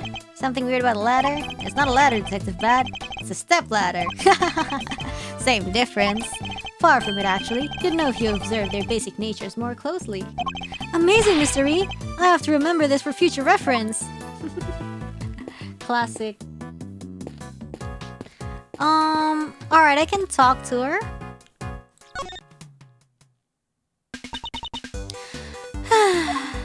What's the matter, Miss Scone? You seem a whole lot less cheerful than you were a minute ago. Is it Mr. Font Karma? Did something happen between you two? Why, yes, nothing happened at all. But you just said yes. See, that was a hello, yes, you silly boy. Aren't you just the sweetest little sugar dumpling? Remind me, what was your name again? Oh, Eddie. Eddie Lumpkin. Oh, you'll go far, dearie, I can tell. Eddie Lumpkin? It seems our English gentlewoman has taken a liking. She's English? No small accomplishment. She's not exactly what I picture when I think of a gentlewoman, mystery. Never mind that now. We should ask her a few questions while we can. Okay. Could you tell us about what she did over the course of the contest? Ugh. Of course, dearie. Let's see. It all started at about 10 in the morning. That was when we set to work. Sorry, guys. I'm not gonna do an accent for her because, like, I feel like I have a little thing. I feel like I might have bitten my tongue, and it feels funny now. That incident though, when I bit my tongue really hard on stream and it bled. That was messed up. Well, I spent most of the time here in my room getting everything ready as you'd expect. Oh, and then there was a lovely afternoon tea for an hour or so from around 1, I think.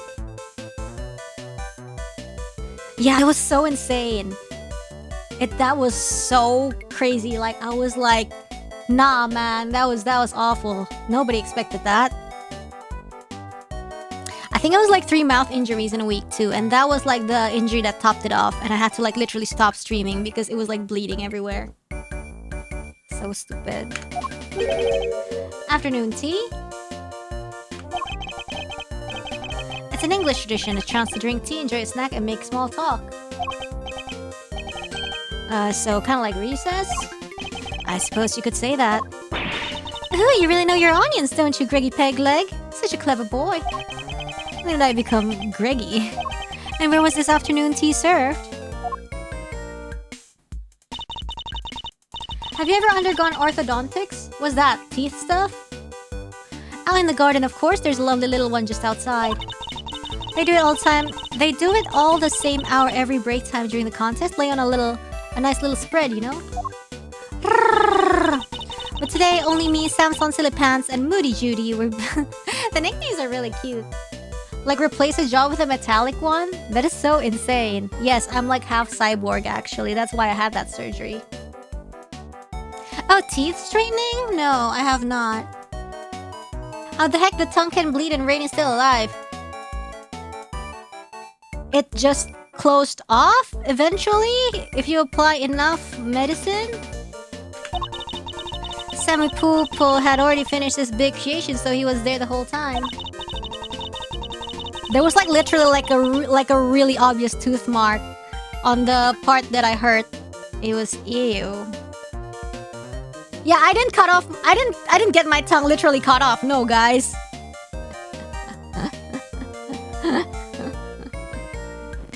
Like a shoe mark on your toe. Yes, exactly like that. It was so nasty. Like you could see, like it's like a teeth imprint. But poor old Chili Wings and Gusty Pants had to miss out because they hadn't finished yet. Bless them. And Americans don't know what to get braces to straighten teeth. Well, my teeth is pretty straight. The bottom ones are less straight than the top ones, but I don't think it's like that mandatory for me to get them.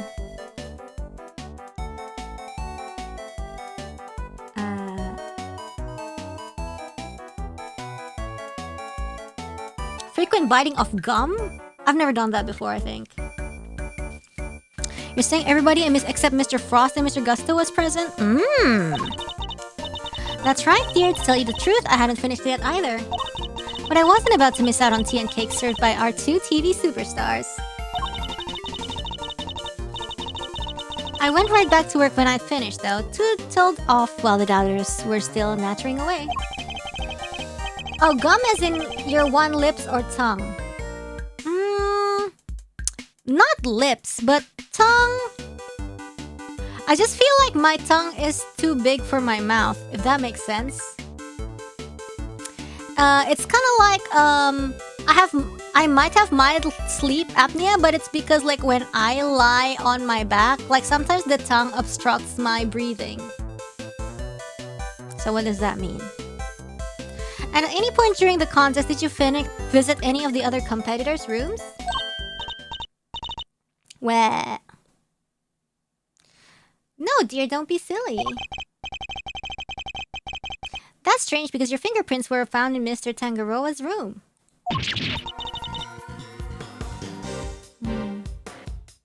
How to shrink tongue. Caught red-handed. So you admit you were there?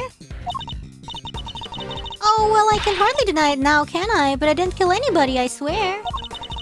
I suppose I'd better tell you what really happened. Just promise you'll leave me, won't you, dear? Reine's clear speech really don't suggest any tongue issue. Did you know I had a tongue surgery? I used to have one of those stuff that shoot. I forgot what it was called. I used to know it by heart, but I guess I eventually forgot. Yes, tongue-tied. I used to be tongue-tied. You don't really notice, and some hospitals, I guess not in PFAL land, but I've read that in some countries they if you find a baby habit, they cut it immediately while it's still a baby, so you could grow up not knowing that you've ever had them ever. But I used to be tongue-tied. It did not really impair any sort of speech. Nobody said anything about it. I think I spoke properly too, but for some reason, one day I just looked it up, and so I decided to have a little bit of a surgery about it. They just cut it and they sewed, they stitched it, and after 1 week they opened it. It's a little small surgery, but I think when so I was on the phone with my mom, she didn't say anything, but then I also didn't tell her about the surgery, but then one time it got mentioned in passing. It's oh yeah, I got this and that, and she's wait, what? That's why you speak so much clearer now? And I'm I guess maybe. Yes, had to cut it way to adulthood. Yeah, it's not really, well, I mean, you could live your life with it intact, but I just feel well, I don't know, really pissed me off, right? Because when you eat ice cream, why am I so incompetent when I eat ice cream or whatever? Whenever I eat ice cream, I used to always have to eat it with the cup, because with the cone, it's just it's so difficult, Yes, it's the surgery that cuts the connective tissue at the bottom of your tongue. Some people have it really super restrictive or whatever. So it was really pissing me off, and then I looked it up and it's wait, what? You can get surgery for it? What exactly were you doing in Mr. Tangaroa's room? Well, I suppose you'd call it research. Oh, you're snooping, huh? Is it expensive? I don't remember it being expensive, because, insurance? With insurance, everything is okay. And then now I unlocked my full tongue potential. I wonder what Reine's favorite ice cream? All of Holoro, we like mint chocolate. I like a lot of flavors, actually. Sammy Poopo's a dab ham when it comes to the old sweet making. Everybody knows that. So when I noticed there was no one in there, I just popped in for a quick bit of research, like I say. What kind of research leaves fingerprints? Yes, well, it stands to reason I'd leave fingerprints, doesn't it? After all, it's hardly research if you don't have a little nibble now. Oh, she's the one that ate the oh my god. You ate little pieces of them? So, the traces of tampering in Mr. Tangaroa's room, was that all you?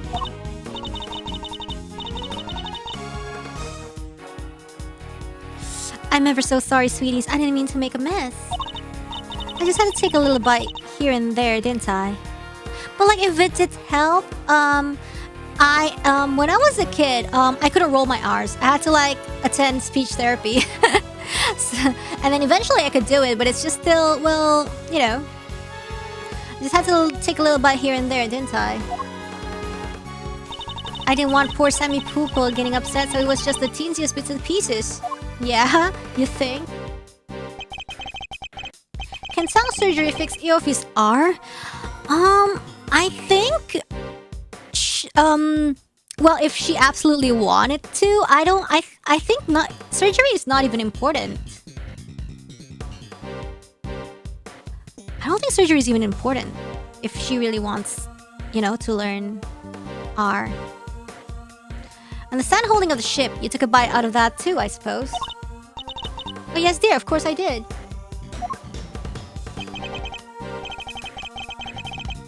It was you brought the whole thing crashing down.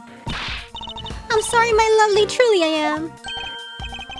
Hold on, is that why you left the afternoon tea early? You were heading off for a second helping us sweets? Look, just please believe me, I never killed anybody, I promise.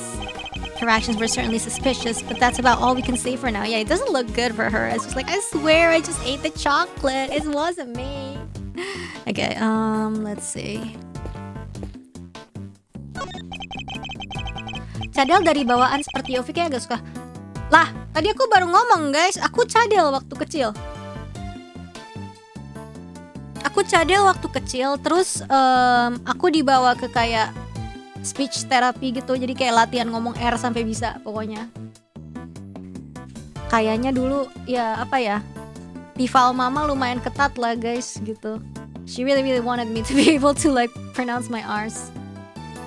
I used to say R's like this. Jadi dulu tuh aku kalau ngomong R tuh kayak gini, kayak misalnya ya ular melingkar di pinggir pagar. Dulu tuh ngomongnya ular melingkar di pinggir pagar, lihat suster muter-muter naik skuter sambil makan es putar gitu. Dulu I would just like bite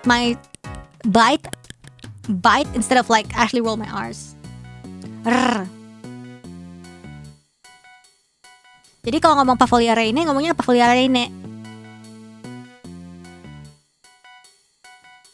Gitu. Yeah, Pifal Mama kind of strict with things like that. I think like it's she wants it for my best interest. She enrolled me with it. Like of course like I wasn't really I was like kind of indifferent to it, right? But like maybe she just wants, Yes.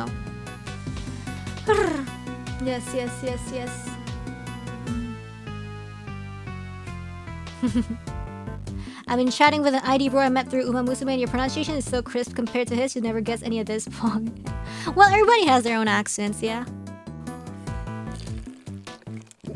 Is it hard to get into learning Bahasa Indonesia if I can't roll my R's? I mean, I don't know. I don't think so. I mean, even in Indonesia, we have like a lot of like people who can't pronounce R's well. To like a certain degree. I feel like it shouldn't really be that much of a problem. Yes. The whipped cream decorations around it are beginning to lose their shape. Yeah, because it's too hot. But the elf seems completely fine. Strange.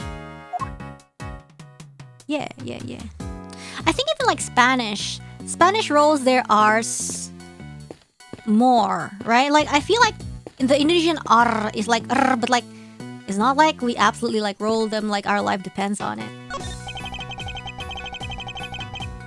There's a small door in the wall here, just like Mr. Tangaroa's room, and then here I'll open it. Cucaracha. Temperature 68 degrees. Oh, light set to green. 68? No, we can't have 68. We need to have 50. Light set to green. Didn't Gusto say cream needs to be kept at 50 degrees? That's what? Temperature in here's too high. Real. Roticism. That's the proper term for it. Yeah, and they can still talk fine. Exactly. I mean, it's not like a yeah.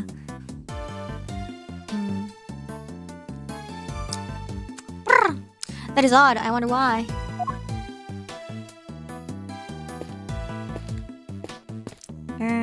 Yellow. Okay. Ooh. Between 6'7" and 6'9" is crazy. Yeah, separating the generations. The thick, sweet scent of delicious whipped cream is in the air. It's like a fairy tale, but in real life. And yet there he was, standing in the middle of it all, with that evil look on his face. This whole experience is wasted on the scary old creep. Come now, Eddie, you can't call people names like that. It's rude. Sorry, Mr. Edgeworth, I'll try to be more careful. It's just he reminds me of this teacher I once had who was always super angry with me. A stern school teacher, huh? Now that he mentions it, Font Karma does have the look of one. when my experience is washed, real. But I shudder to think what it would be like for Miles to study under him. It's an incredible piece of work. Hard to believe this whole castle is made out of sugar and cream.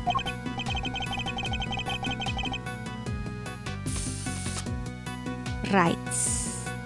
It's like we're inside a magical medieval story or something.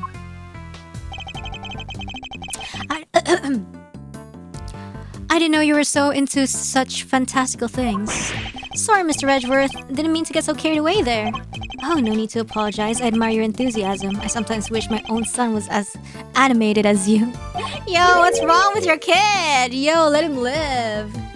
You have a son, Mr. E? I do. He's still in elementary school. And yet, he'd rather read a statute book than a fairy tale. I can't help but worry that his interests will make it hard for him to make friends. Don't say that. He sounds super interesting. He'll make a ton of friends, me included, I'm sure. I like to think you'd be more of a big brother to him than a friend, Eddie. Aww. A big brother, huh? Stop swallowing your notepaper. A big brother, huh? Guess I have some growing up to do. Better take this more seriously. Aww, it really frames that relationship, you know, from case to, yeah, gitu deh pokoknya. Then with that in mind, shall we continue our investigation? Ever try eating paper? Chewing, yes. I couldn't swallow for some reason. I must scour the scene and inspect anything that catches my attention. Okay, what the hell? What are we looking at right now, actually? What is inside here? The doors of the castle have been left wide open. Yeah, was the guy born in a barn? He could have at least closed them behind him. I'd like to see you say that to Mr. Fontkarma's face, Eddie. Wait, there's a bunch of stuff inside. Let's see. Hold it, kid. If anybody's gonna be handling evidence, it'll be me. Cream's going all runny. It's all over the detective's shoes. Ew! Why are all these items being stored inside a candy castle? Alright, tell me what you want me to look at first.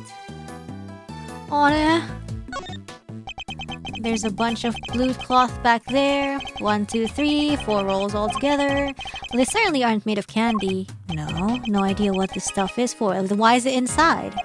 Almost looks like somebody hid it in here. And I think I've seen fabric of the same color somewhere else before. Really? Couldn't have guessed. 2 big rock crystals. Looks like somebody was using the castle for storage. Kind of expected something a little more exciting behind these doors. Oh, I know. Maybe they're giant uncut gemstones. And maybe this whole thing is based on a story about a castle with a priceless treasure hidden inside. I think I'd treat my priceless treasures with a little more care. There's something on the bottom of them. Looks like a little stand or something. It's meant to be put here. I was right, they are gemstones. The stands must be so that they can be put on display. But whatever they are, it seems they're not just a large set of paperweights. These pillars, they have hexagonal indentations. Looks like something's supposed to go in there. Well, whatever they were, they're long gone. Hexagonal indentations on Castle's covered in whipped cream, so maybe a giant strawberry? A giant strawberry with a hexagonal bottom? Look, I like strawberries, okay? Can't blame a guy for wishing. I prefer bananas myself. Blueberries for me. I think that's it for now. I'm gonna try this. Shoot, that's a lot.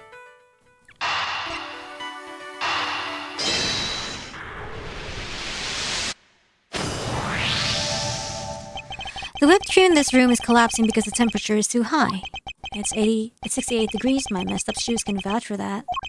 And yet, when you opened the doors to the castle, the handles themselves were just fine. Yeah, they were sturdier than expected. Sturdy? That's not the way I would describe most things made of confectionery. Huh? What was sturdy? What?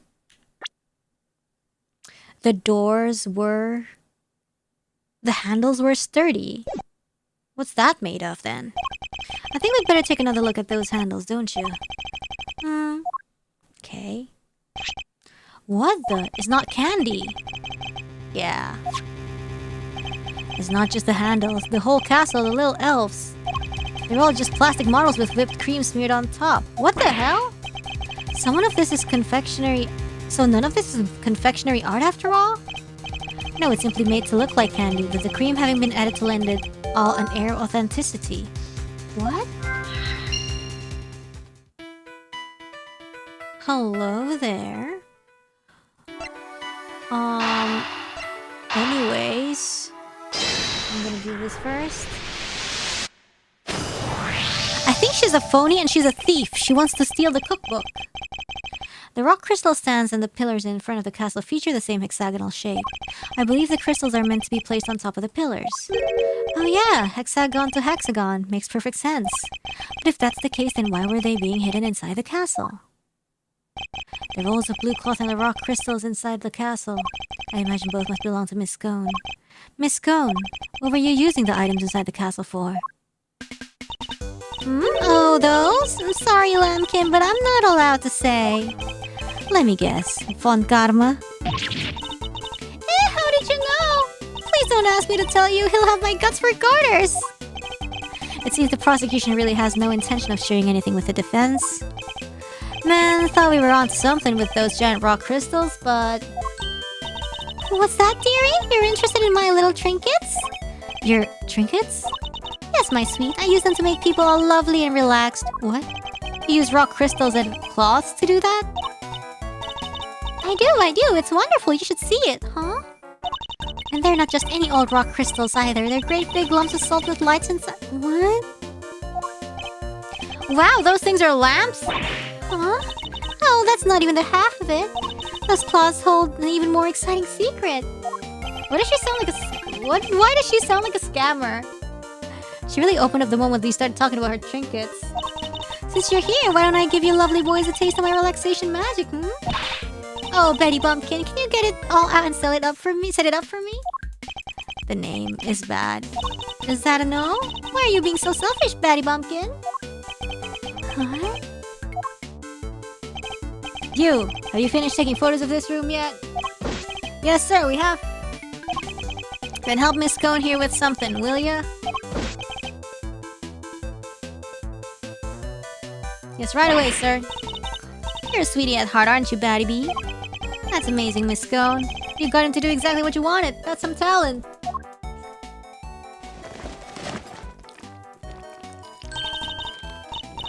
Thank you ever so much, Battykins, and you, Officer Lovely. She's even giving nicknames to the forensics guys now. I guess it's her way of showing that she cares. Yeah? So what about this is supposed to be? Relaxing, exactly. Oh, don't be a big sourpuss, Batty Bee. The fun's only just beginning. Officer Lovely, you can switch it on now. Yes, ma'am.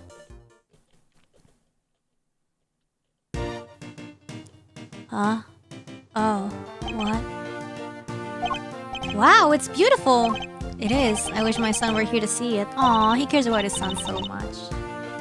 Isn't it though? Isn't it just wonderful? The 4 adorable elves and the sweetest little castle made of sweets. That's my theme, you see.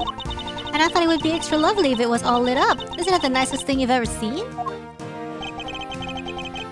One of the elves must be feeling a little left out.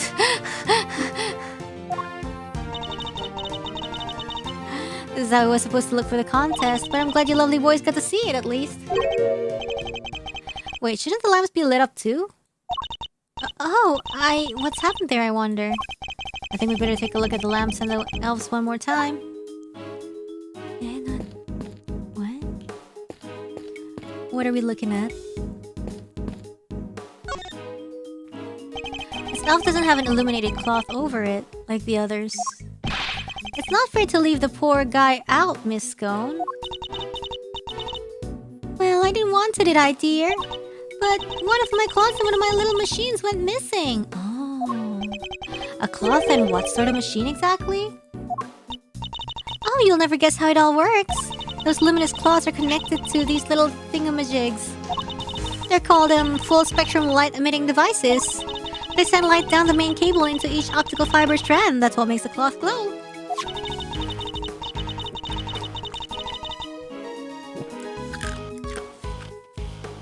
With a little bit of fiddling, you can change the light into any color in the whole wide world. Bright red like ferocious, fiery flames. Ha ha ha ha ha. Cold blue like clinking crystals of ice. Speaking of fiery. They have these special batteries that last for donkey's years, and they don't mind the cold at all.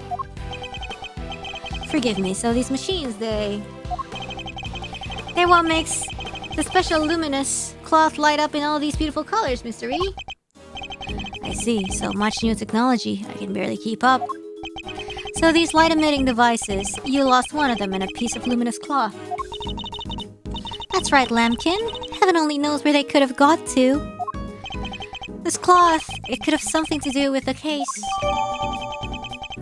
Okay.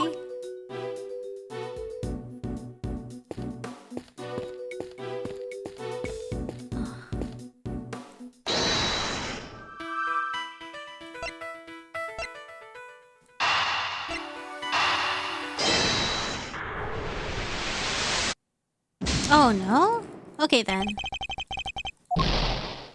I thought it was that simple. I guess not. I must go. What?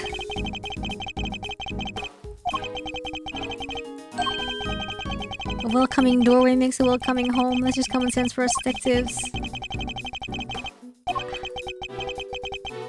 What? Excuse me? Could this be related to the evidence? What? What do you mean could this be related to the evidence? That there's freaking blood! Wait. What do I even do with this?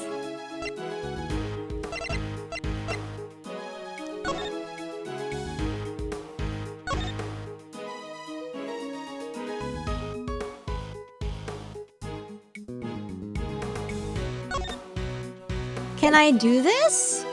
Eureka! Oh, I can't, I guess. Well, okay, let me just, like, inspect it normally then.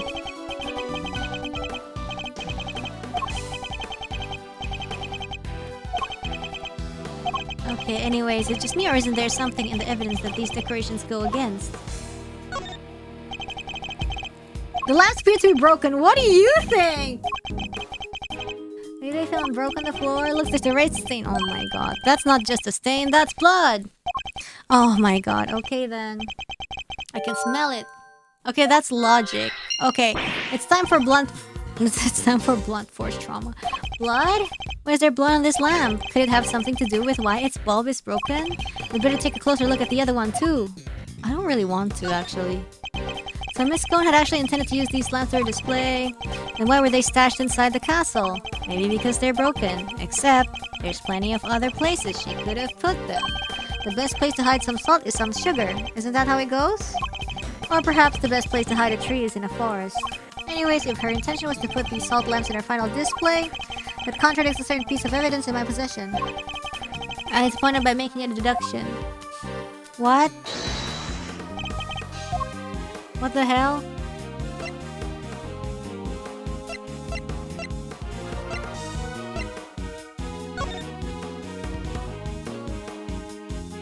Yeah.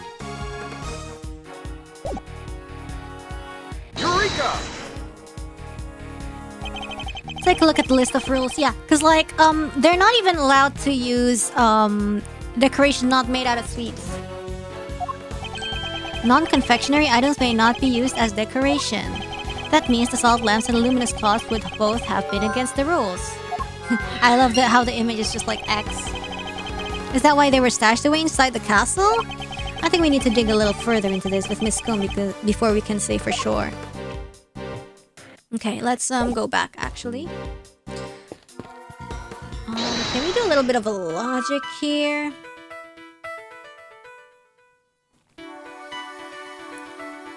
I don't know, maybe later. Because they're telling us to talk to her. Or maybe Logic Dive? Not Logic Dive, that's from a different game.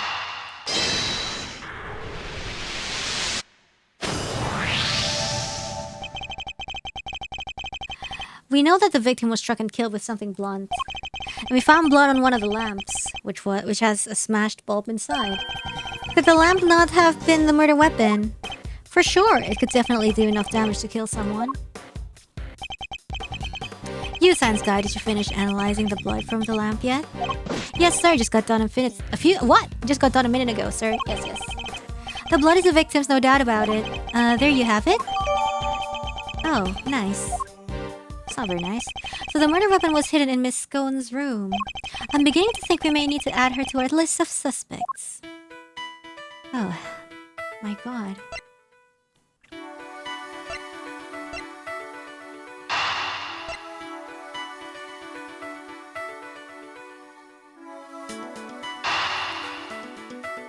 What is going on? Can we talk to her, or is it brute forcing time? Arama. Let's do it.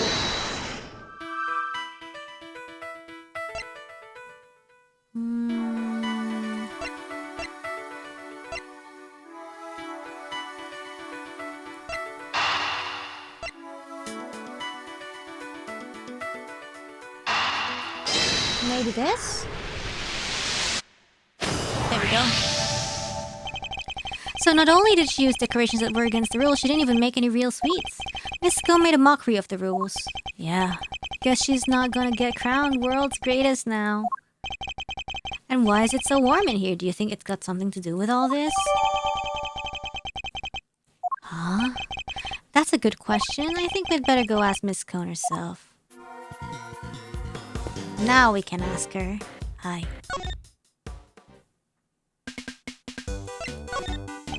Miss Scone, why is the temperature of your room set to 68 degrees? Because I hate the cold, don't I, dearie? And besides, being chilly's no good for a girl. If I want to keep my fresh-faced complexion, I've got to be careful about these things. We ladies have to stay young, don't you know? Well, she's a scammer. How old is she really, though? That's what I'd like to know. It's not polite to speculate on a person's age, Eddie. But most of your work is made out of whipped cream. And whipped cream needs to be kept at 50 degrees or it starts to deflate. Is that so, dearie? Well, silly me, eh? I've only gone and made a whoopsie. Wait, she really didn't know that? World-class confectioner, my foot. Not only did she break the rules by using fake candy, she's ignorant of basic facts about her supposed craft. Miss Scone grows more mysterious by the minute.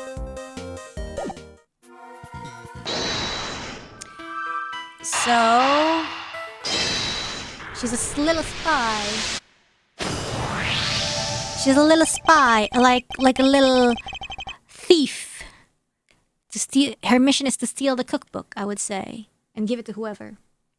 Miss Scone appears to lack basic knowledge about how confectionery is created, and she says that she snuck into another entrance room for research purposes.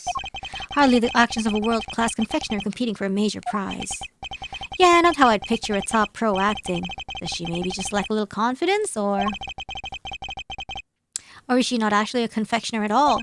Perhaps she had another agenda altogether. After all, we only have her word for it that she went to that room to do some research. Wait, you mean...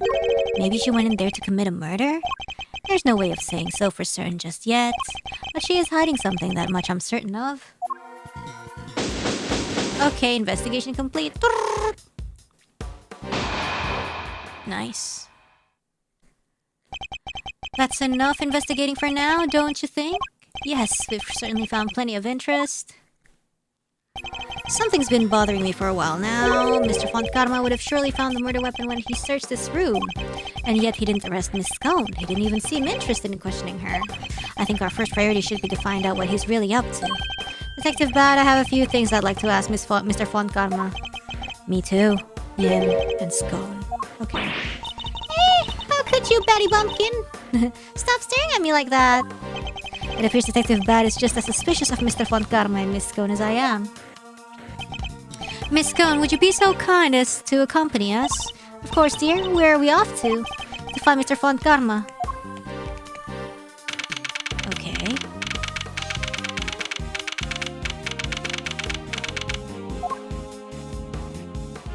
Hi, Fontkarma.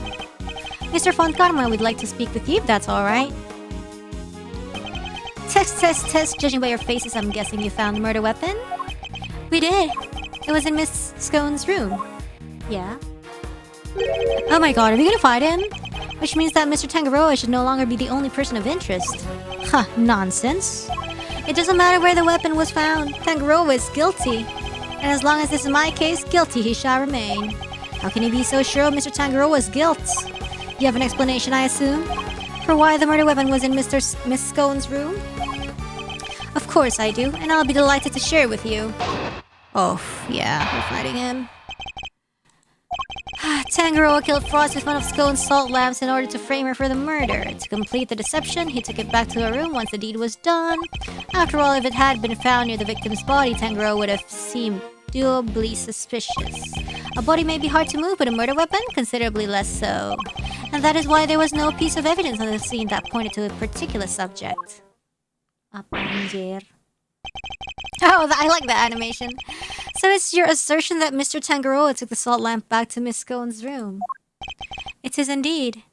But it is more than an assertion. It is a fact based on my own investigation.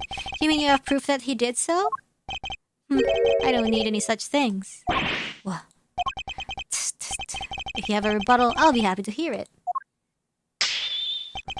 But I highly doubt you'll be able to fault my logic. He has aura, I like it. Gregory.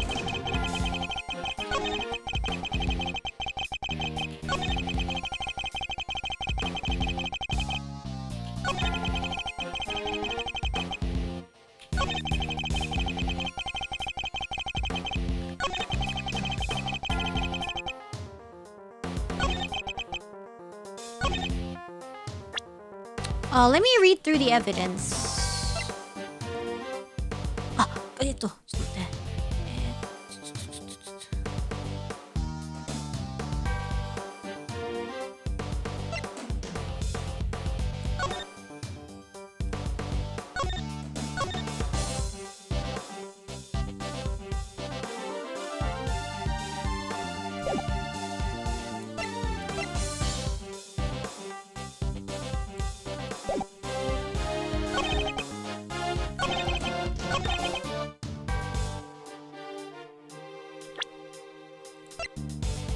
I don't know. Well, I don't. Maybe this. Objection! Oh shit! No, too fast. Maybe too fast. Cause this leads to Judy bound. Hold it. Sorry, I'm just impatient. If I can get away without pressing, I won't. Objection! Test. Is that the best you can do at pressing me? Listen here, the presence of the body in Tangaroa's room is in itself proof enough of his guilt. Objection!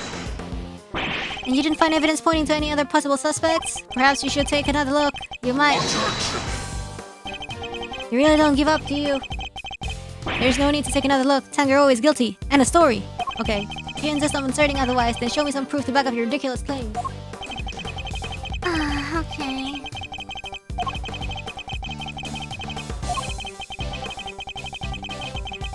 Oh, okay, so we must, Okay, so maybe the photo then? Whatever.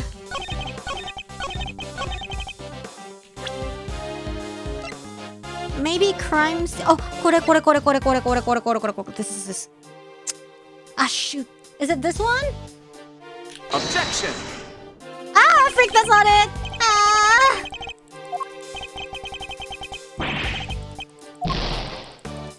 Arama. Could it be it's the wrong statement? I don't think so. I think this is the important statement. Maybe this? Crime scene notes?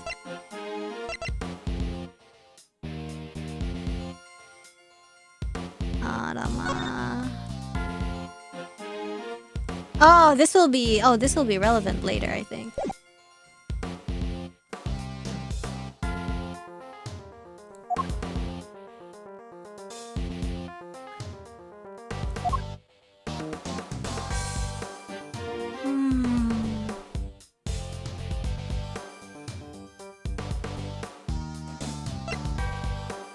And there is why there is no piece of evidence on the scene that pointed to a particular subject.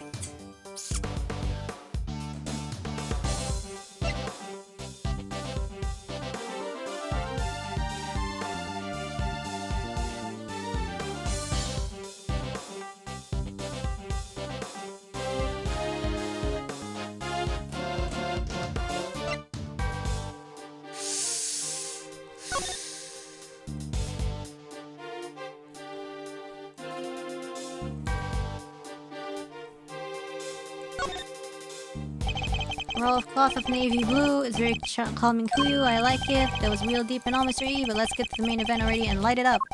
Alright, I wasn't trying to be deep or anything though.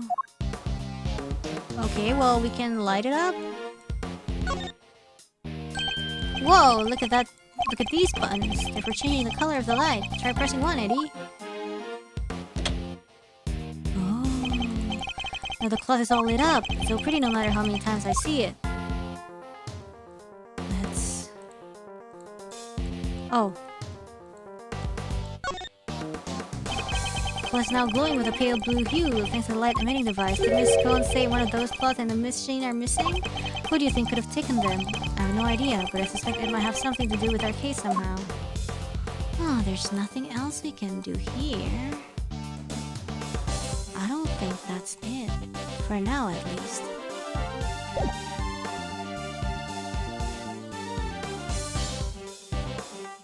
We can't try the colors. Why, there is no piece of evidence on the scene that pointed to a particular suspect? Does that mean the evidence is not there? And we have to prove, hey, there's evidence in the room, you know? Or what? What is the game... What does the game want me to say? Oops, shit.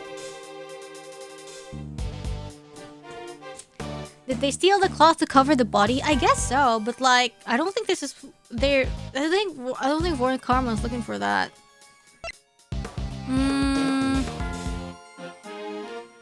No piece of evidence on the scene that pointed to a particular subject.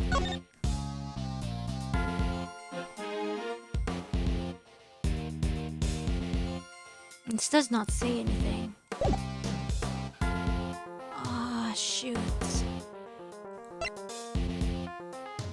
Yeah, where did we see the blue... Oh, shit! What the hell? Objection! Okay. It's true that the murder weapon and the blood-stained chocolate were removed from the scene of the crime. You just noticed? Yes, I've just noticed. But something else remained that does point to one person in particular. Sorry, gang, Take another look at the photograph of the body, if you will. Sorry, like, I thought this was like part of the clothes. That, like, I didn't even like care. The cloth covering the victim's lower half. Is that not one of the same luminous cloths we found in Miss Scone's room? What's that, dearie? One of my lovely colorful cloths at the scene of the crime, you say? Luminous cloth? Nonsense. I see no light to speak of. I guess he doesn't know how it works? Doesn't know. It may look like ordinary fabric at first glance, but attach one of these light-emitting devices, and the difference soon becomes apparent. Look at his face. I don't think he was expecting that. But the fact that the cloth can be lit up is neither here nor there. We have to show why it's important. One of the rolls of cloth from Miss Scone's room went missing. And if you look closely at the blue cloth in the picture, wouldn't you say it's clearly made of the same material, Mr. Von Karma? The salt lamp and luminous cloth both belong to Miss Scone. And seeing as the body was wrapped in said cloth, surely even you have to admit that's suspicious? Whatever. Mr. Von Karma, I think it's time to accept that a number of factors point to Miss Scone as a person of interest. Huh, what? Craggy Pegleg, how could you? You're accusing me of all people? I'm not accusing you of anything just yet, but I do think you're hiding something. Yes, yes. That's not... Just to clarify, your assertion is that both the murder weapon and the cloth were in Miss Scone's room prior to the murder? Exactly. Tisk. Is something funny? Only that you've walked so carelessly into my trap. What? Really? Neither the cloth nor the murder weapon were in fact in her room. What? So sorry to have to break it to you. What does he mean? Tanjiro spotted them before the contest began and noted that the lamps and cloths contravened the rules. He subsequently confiscated them and took them to his own room for safekeeping. Only one? What? Then after the contest began, nobody saw hide nor hair of Frost as he had secluded himself in his room. And the only person capable of entering his locked room was Tanjiro, possessing as he did the only key. Yeah? And as you now know, he was also in possession of the lamp used to commit the murder, so you see... I have had everything I need to get Tangaroa convicted all along. Well, how does it feel? To have lost to me before even setting foot in the courtroom. I don't know. Don't care, actually. This can't be happening. Wait, all our hard work was for nothing? Miss Scone, why did you tell us your stuff was confiscated by Mr. Tangaroa? Well, dear, Mannequin said that if I spilled the beans, I'd end up being the one under suspicion. Mr. Fontcarma said that.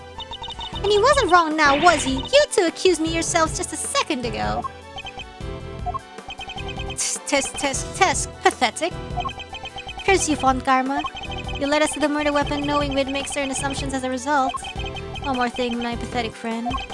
There are 2 and only 2 sets of fingerprints on the murder weapon. 2? Yes, those of Delicia Scone and Samson Tangaroa. No others were found. Okay. Tangaroa used the lamp he had confiscated to murder Frost, and was foolish enough to hide it in Scone's room without first removing his fingerprints. Test. At this rate, no one will even need to testify. My perfect evidence will do all the talking for me as I secure his guilty verdict. Objection! What? But wait, there's more! What about the luminous cloth that was left behind in Mr. Tangaroa's room? Okay.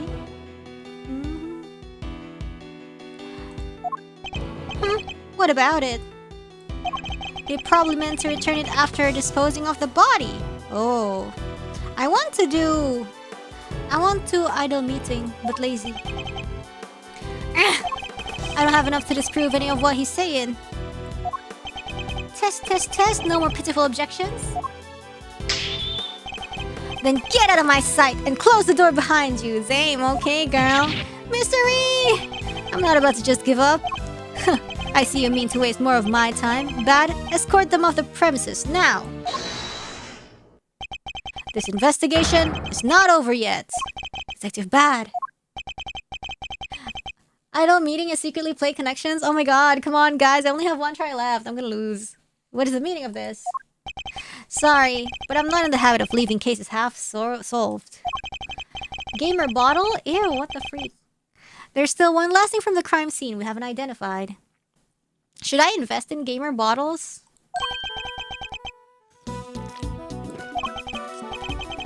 He's right, we still have the evidence of somebody's activities to account for. We can discuss your lingering doubts at our leisure. At our leisure, detective. Whatever they might be, they're no business of the defense's. Objection!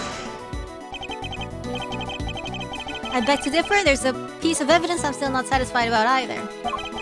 And I suspect it might be the same thing that's bothering Detective Bad. What? Okay, this is the yet unidentified something that was left in Mr. Tangaroa's room. I think the seal? Take that! Frick! I don't know, bro!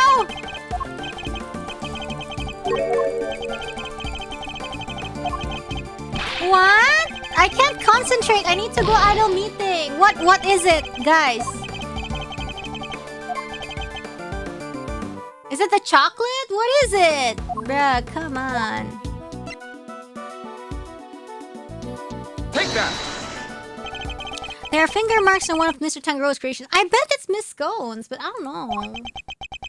She's washed? Yes, I showered. Supposing they belong to the murderer, it could certainly explain how their prints didn't end up on the murder weapon. Why are you even waiting? For the next to be continued. How do you know so much about the crime scene? Because we investigated, duh! Because I let them look around. You let the defense examine the scene, Bat? Are you out of your mind? I don't remember you telling me not to. Insolent worm. You would do well to remember this then, detective. That would be strange. Miss Cone left fingerprints on the stand but not on the frame. Well, maybe she felt like the gloves were uncomfortable, so she took it off. I don't know. That the results of your next salary review are up to me. Aye! Oof. Oof. Detective Bad's in trouble now, too. I'm sure glad you're my boss, Mr. Edgeworth. This is Gumshoe Sr. And you do well to remember that the results of your salary review are up to your performance here. A mere attorney uncovering such a fact based on a cursory investigation? I'm almost impressed. But it's entirely possible that those finger marks belong to Tangaroa. After all, he wore gloves while preparing his creations. Well, maybe, I don't know. But can you prove conclusively that the finger marks are his?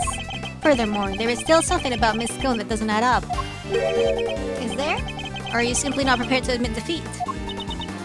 Oh, stop it, Greggy! Stop it, stop it! Why are you being so mean to your poor old pal, Delicia? I owned up to nibbling poor Sammy Poople's sweeties. What more do you want? I don't want to have to make you a suspect. That much is certain. But you lied to us, and you're still not telling us everything. Greggy, stop it! Stop bullying me! I'm sorry, but you don't even know the temperature whipped cream should be kept at.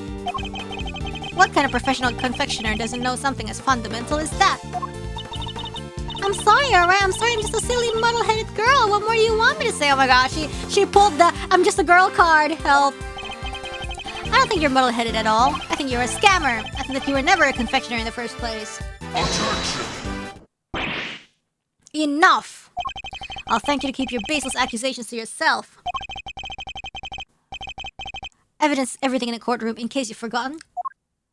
Well, where's your confectioner certificate then, or whatever? I think you have to have that. If you're gonna accuse a witness of perjury, then I demand that you present something to back it up. Oh, but this isn't a courtroom, is it? Nevertheless.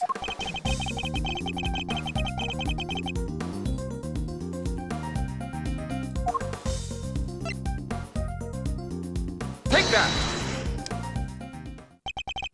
Every single one of Miss Cone's creations break the rules of the contest. Attention. The offending items, the cloths and the lamps, were duly confiscated as we have established. Oops, all fakes, and the witness did not go and bring them back to her room herself. Objection! But those weren't the only rule-breaking items in a room. What? The entire fantastical world Miss Cone created, every last bit of it, it's all just a collection of plastic models slathered in whipped cream. That cream is the only authentic confectionery in the room!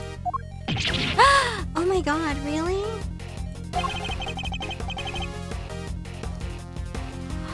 No real world title contender would ever stoop so low.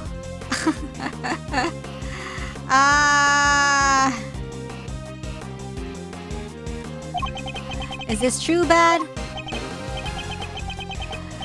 Saw it with my own eyes, stepped in it with my own shoes. Yeah, okay. Did we finally convince him? Okay. With their lies exposed like this, surely he can't continue to deny the facts.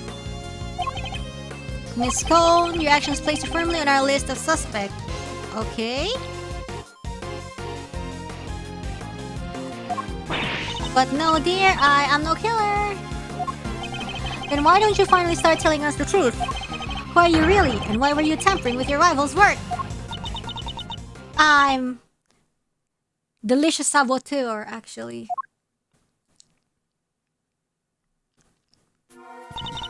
The truth is, I'm not the adorable little cook you see before you. Well, yeah, I think we know that. I'm actually a pharmacist, if you can believe it. What?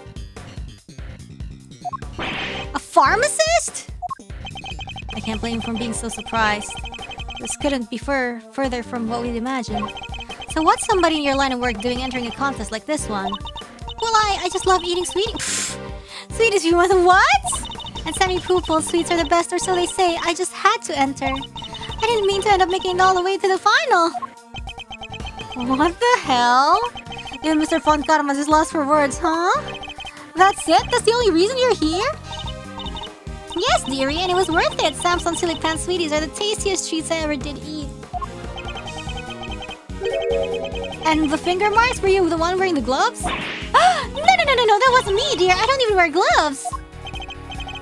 Remember, Miss Cone's fingerprints were found elsewhere on Mr. Tangaro's other creations. I'd say that points to her not having worn any gloves.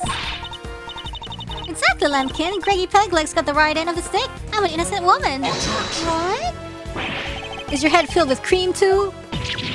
Sorry, mannequins. Her head might not be filled with cream, but she's certainly no master of subterfuge. Miss Cone, were Mr. Tangaroa's works the only ones you sampled? No, dear, I couldn't help myself. Oh my gosh, she ate everyone's stuff. When I finished my afternoon tea, I tiptoed over to Chillywink's room for a little taste too. What? You were in the victim's room too? Yes, dear. Nobody was in there, you see. Oh. Quite possibly because the occupant was already dead. But I could only stomach one little bite. I never tasted anything so salty in all my life.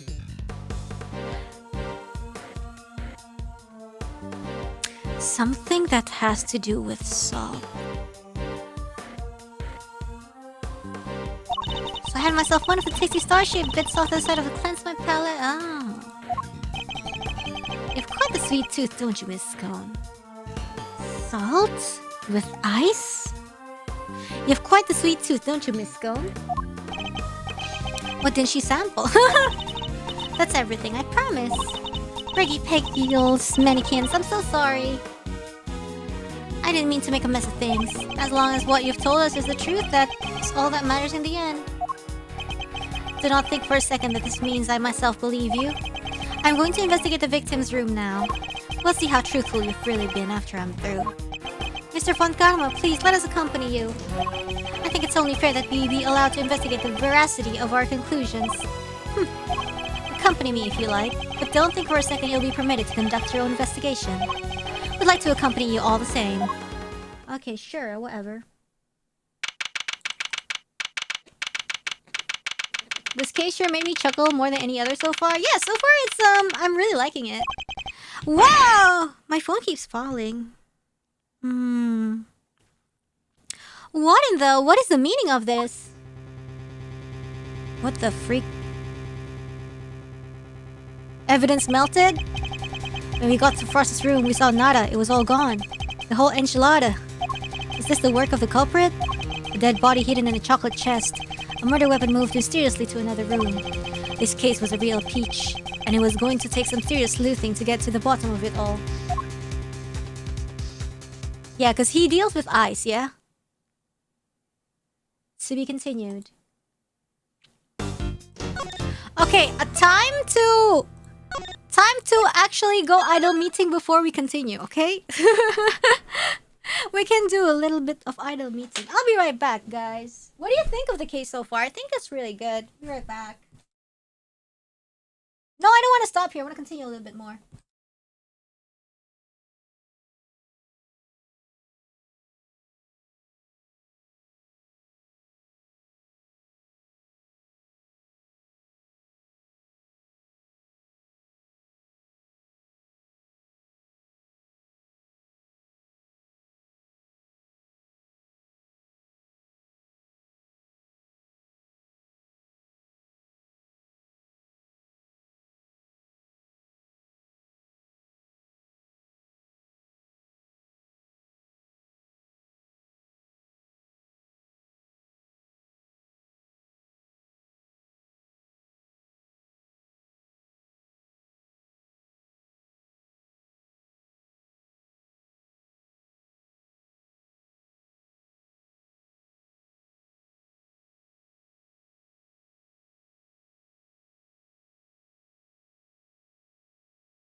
Okay. Okay, we're back. Yay! Welcome back. How was connections? Shut up! I wasn't doing connections. I was doing Chanto idol meeting. Yatte tayo. Okay. Oh, now we're at the present. Oh yeah, what about it? I totally forgot about this part.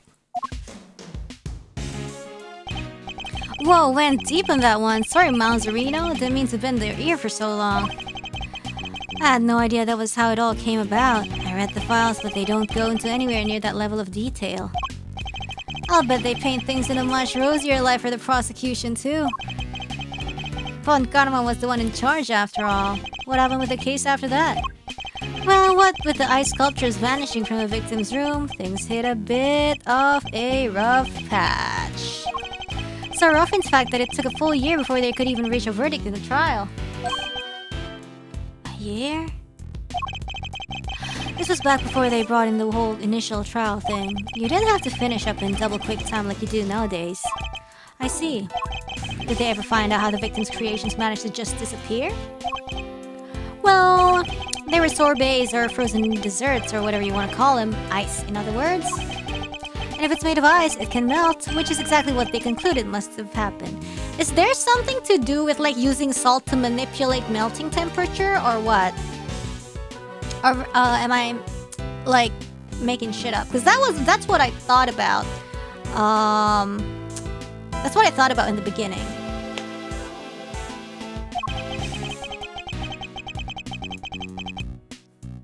But there's a chance that wasn't how things actually went down. What do you mean? So this place is a gallery these days, but back then it was Samson Tangaroa's place, yeah? Indeed, and the site of the IS-7 incident.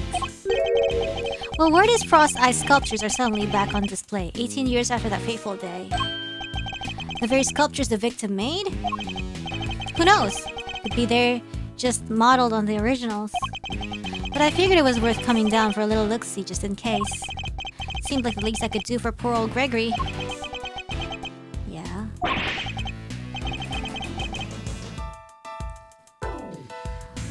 Oh, well, alrighty then. Let's go take a look at these icy marvels, shall we, kiddo? I believe they're on display in the Winter Wing, as it's very snazzily known.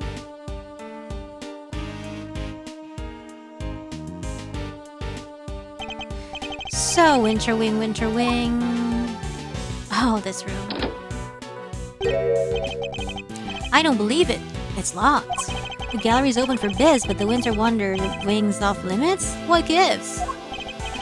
Fender, perhaps you should look more closely at the pamphlet we were given. The Winter Wing is over there.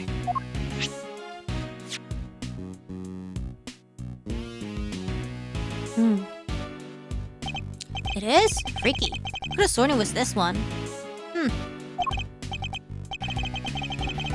What's behind there?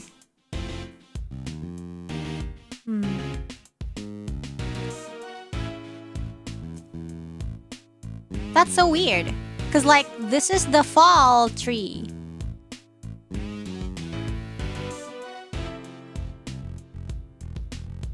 Okay, weird, whatever. Anywho, shall we? Time to dive in and see what we should have seen 18 years ago.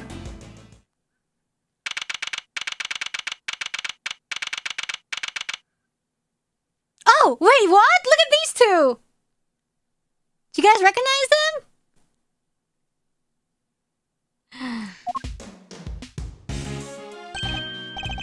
I see they're still keeping it chilly as all heck in these rooms. How about to turn into a popsicle stick? It is the Winter Wing, you know, but you're right, it's like a freezer in here. It could be a trick of the light, but it feels like the whole room is made of ice. Maybe it's a trick after all. He got his son. The temperature controls will be somewhere at the back there if memory serves. Ah, yes, this one. Hey, Milester, can you go peep the degree count? I'm thinking a complaint to the management is in order. There is such a thing as too cold, yeah? Alright, if you insist. Take your time, mosey around and take in the sights while you're at it. I've got a camera I need to prep for action. I feel like your pop might appreciate a picture of all this. I'll put it on his grave so you can have a gander. Of course. I want to talk to this guy. So, how about this? I scream out, oh no, this must be the work of that villain, the mask! Yeah, and I go, that's me, the legendary Master Mask. Yeah, and then, no, say that, you'll be in cuffs before you can blink, Ronnie. You've got to take this more seriously, otherwise, how are we gonna get this to market to sell? What exactly are these two plotting? Right, anyways, oh? Yeah. Huh. Fender, I can't seem to find the temperature controls you mentioned. Oh, yeah, it's a little tricky if you don't know where it's at. Here, I'll have it open for you in a jiffy. Uh-oh. Huh? Dang, thing's locked. Makes sense, I guess. Wouldn't want the visitors cranking up the thermostat and melting the art.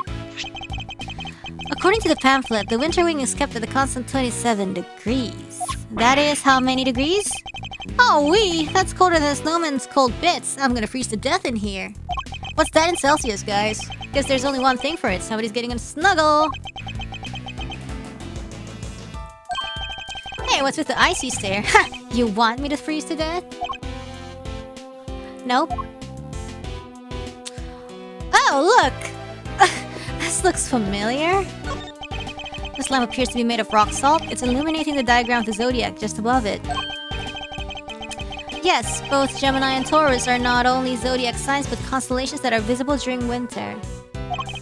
Winter constellations on display in the winter wing, and uniquely, these statues are made of flavored ice. Flavored? According to the pamphlet we received, the ones in the other rooms are made of crystal glass. Ice might be rather fitting for the summer wing too. Who doesn't like a nice snow cone on a sunny day? But then it would probably be too similar to this room, I suppose. Oh, whatever, man.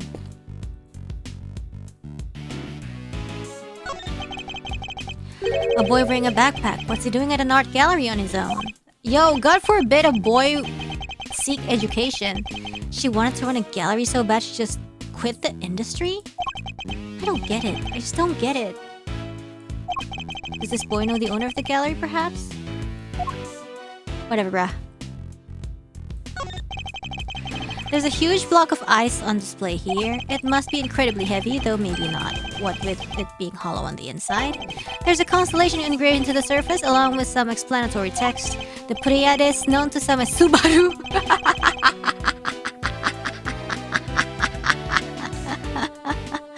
I didn't know that. I didn't know, because like I know Subaru Senpai has a song called Pleiades, right? But then I didn't know that's the exact same thing.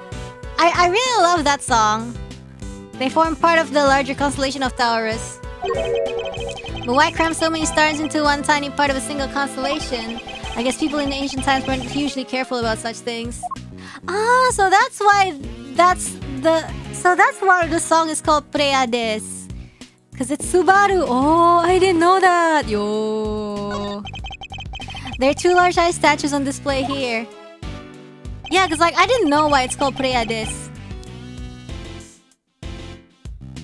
Guess these are remakes of Frost's work from 18 years back. Real eye-catching stuff. Ice sculpture's a heck of an art form, huh? It is. These are the works that my father never got to see. Yeah, somebody was like Subaru, and I was like, yeah, because it's like Pleiades, right? I saw it. To think that I get to see them instead so many years later. Sorry to butt in while you're deep in a think hole, Master. Would you mind looking this way a sec? This way? Beautiful, yeah, just like that. Oh, taking a picture? Oh, this is gotta be important, huh? Fender, really? Ah, this photo's gotta be important. Say cheese! This thing's gotta be important later. Please don't do that again. I don't like having my picture taken. My bad, big guy, my bad. Had to check if this old thing was still working is all. Now that you mention it, your camera does look rather ancient. Yep, vintage model. Okay. You ever hear of an instant camera? It develops the picture right after you take the shot. Still twist my noggin trying to think of how it works. Yeah? I know what an instant camera is, although I've never used one. Should've known Mr. Know-It-All would know it all. You really are your father, son. It's a funny thing to say. Alright, step aside. I need to get some good shots of the room here.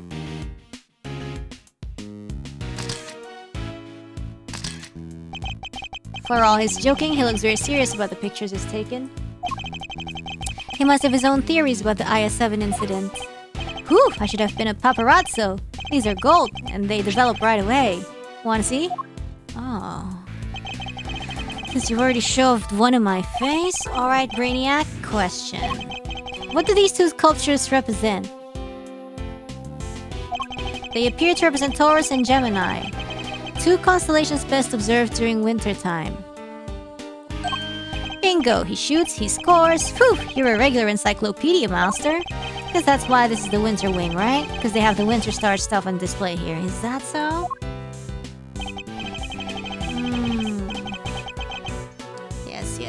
Yes.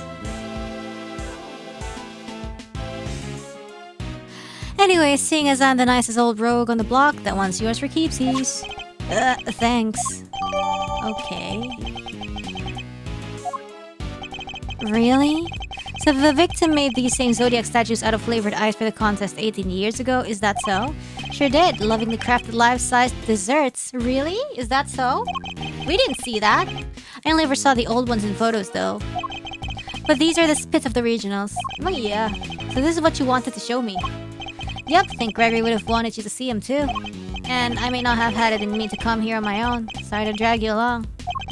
Not at all. I'm happy to be able to see where my father's final case unfolded. Oh shoot. Good to hear you say so, Palio. What say we grab another quick snap to commemorate this heartwarming occasion? Absolutely not. That's funny. Alrighty, I got the shots I wanted. Shall we scoot on over to another wing and see what's cooking? Might as well do the full tour while we're here. I suppose so. Huh? Shit, somebody died, right? What was that? It came from the fountain room. Come on, let's go see what's up. Somebody died, huh? Oh, hell no! It's Larry! No way! Can we not? And also it's the red guy. It's Laurie's Donim. Laurie pseudonym. There's someone on the ground, and is that... Yeah, this is the red guy, remember? Larry, what are you doing here? Killing people, obviously. Actually, never mind that. What on earth is going on? Edgy, you should have seen it. It was awful. Just calm down and tell me why there is an unconscious man on the floor. I didn't do anything. He just fell down in front of me. Wait, I know this guy. Wait! Oh, what the Haley? What a reunion! Is everything alright? Don't you know it's rude to make a racket in an art gallery, you naughty boys? Why is she still here?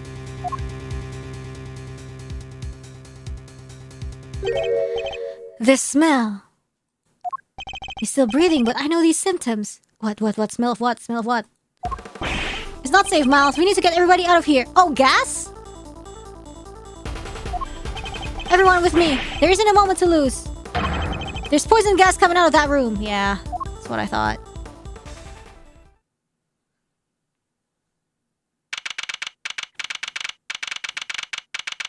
When something smells, it's usually the butts, except this time it was toxic gas.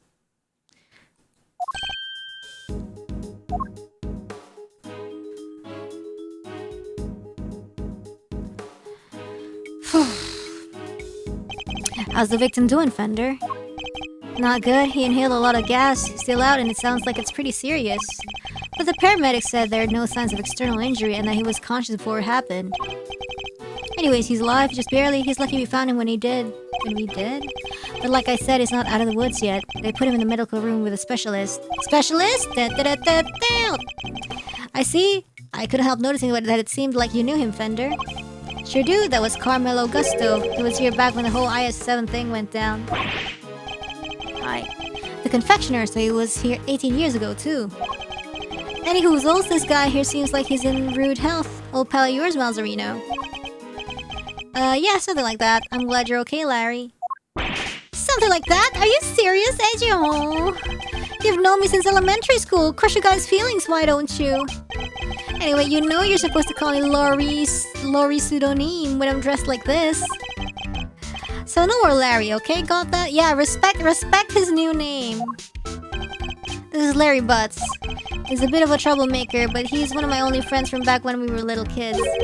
Ever since he developed a passion for art, he's been trying to make it big as Laurie Pseudonym. Like a little stage name, yeah? But new name or not, he's still the same old Larry. Frenchifying himself. Whoa, grade school buddies! I need to go tell Gregory about this. He'll be over the moon to hear you have a pal. He was always worried you'd never click with anybody. Hear that, Edgy? You're lucky to have a friend like me. Oh, really? I never knew I was the cause of such worries for my father. Never mind that now, Larry. What are you doing here? Laurice, Edgy. How many times do I have to tell you it's Laurice? What are you doing here? What's with the demon eyes? Alright, I'll talk. Just stop looking at me like that. Good, now talk. You want to know why I'm here? Why the heck do you think? For my art, of course. What? What is going on? Oh, and I'm coming on a date here with Lulu. Who? Soon, so I thought I'd better scope the place out. So not actually for your art at all. Laurie's my man, an artist and a romantic. You'll have to introduce me to this lady friend of yours. Oh sure, it's nice to have somebody take an interest for once. Spare me. Oh, by the way, Lauricio, did you notice anything when you found the victim? Oh, nothing in particular. Didn't you say you'd seen something awful? Oh, that. The old guy, he just appeared and then splat, he was on the floor. Scared the life out of me. But for once, I had nothing to do with any of it. Are you sure? Don't look so proud. That's the least we should be able to hope for. Oh, more of these? Honored guests, I can only apologize for the trouble you've experienced. I'm Judy Bound, the gallery manager. Another person from the IS7 Ink and Ink. Good to see you, Judes. Oh, she looks more mature and refined now. Mr. Fender, it's always a pleasure. She was at the reception desk when we arrived, so she's the one in charge here. I can't believe you had to go through something so awful, and on our first day in business. Hey, quit that. It's not your fault.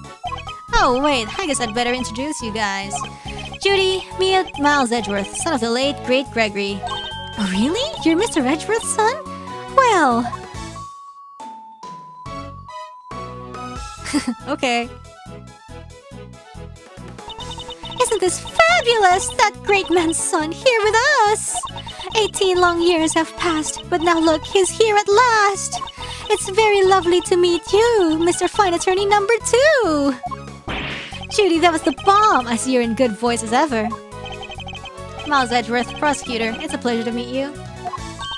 Oh, you're a prosecutor? I'm so sorry. Forgive me for jumping to conclusions. She's very polite, but there's something strange about her. Hey, Judy, can I, get an autograph?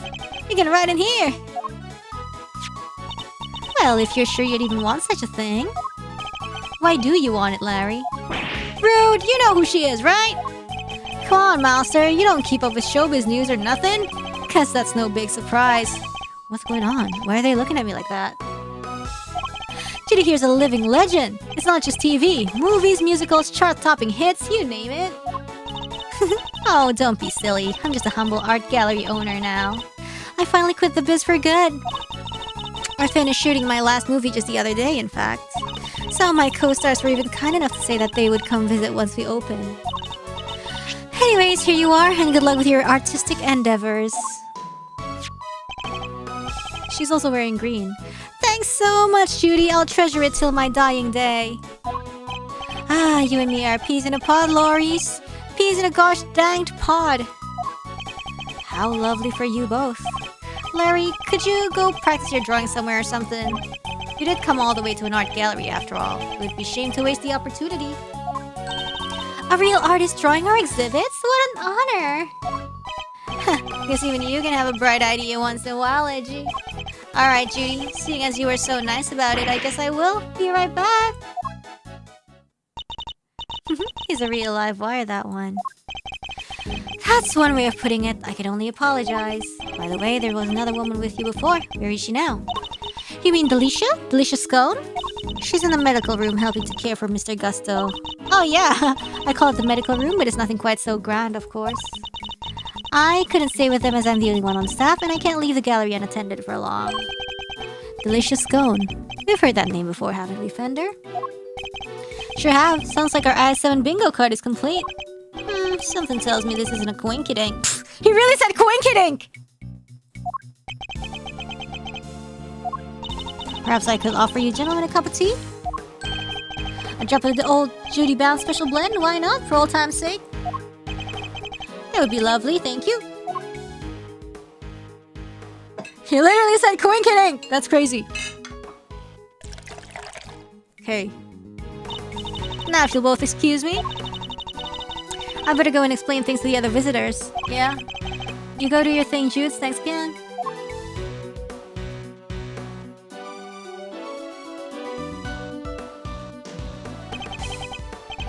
This aroma. Ceylon, I believe. Let's give it a try. Is the tea poison? Oh, I don't know. I hope not. This is a fine blend. A top quality Ceylon indeed. It's citrus aroma. It's said to improve one's ability to concentrate, right? Your old man said those exact words 18 years ago. Really takes me back. There's just one difference. Jude's cooled the saucers back then. Not today, though, it seems. Anyways. Don't you think this is a little bit odd? Every single person from 18-year-old case all assembled in the same place at the same time? What could be the reason? Yes, it almost feels as if an investigation is in order. What the Haley? What are these two doing? Mr. Edgeworth, sir, you're alright. Mr. Edgeworth, Mr. Fender. We heard you got caught up in a poison gas attack, so we came as fast as we could. Well, if it isn't the cavalry, come on team, bring it in. No way.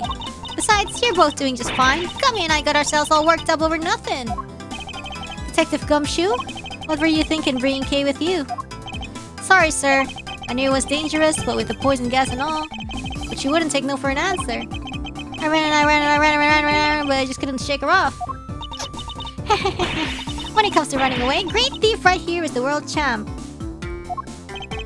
Okay. Then run away, don't chase the poor detective.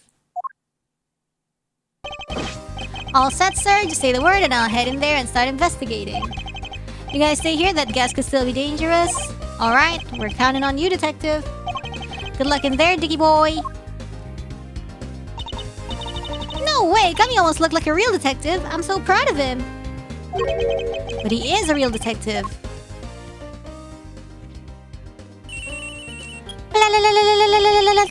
This is Edgeworth speaking. Mr. Edgeworth, looks like the gas has mostly dissipated, sir. Okay. Oh, hail now! Come on. Very good, detective. Now calm down and tell me what you see. Yo, why? What is whoa? Yes, sir. First up, the exhibits. There's a statue of two people on the left side.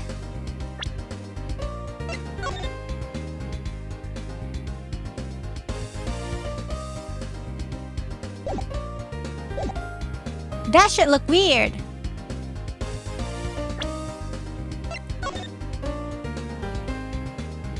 Anyways.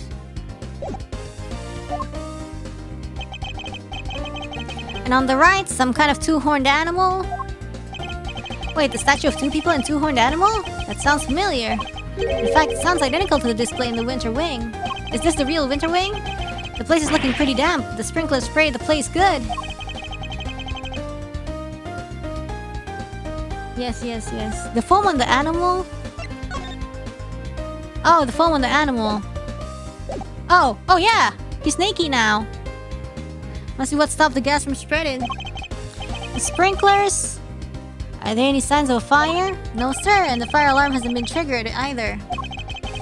Sprinklers look like the type that detect heat and smoke. When they detect something, they send an alarm, either fire or smoke, to the security room.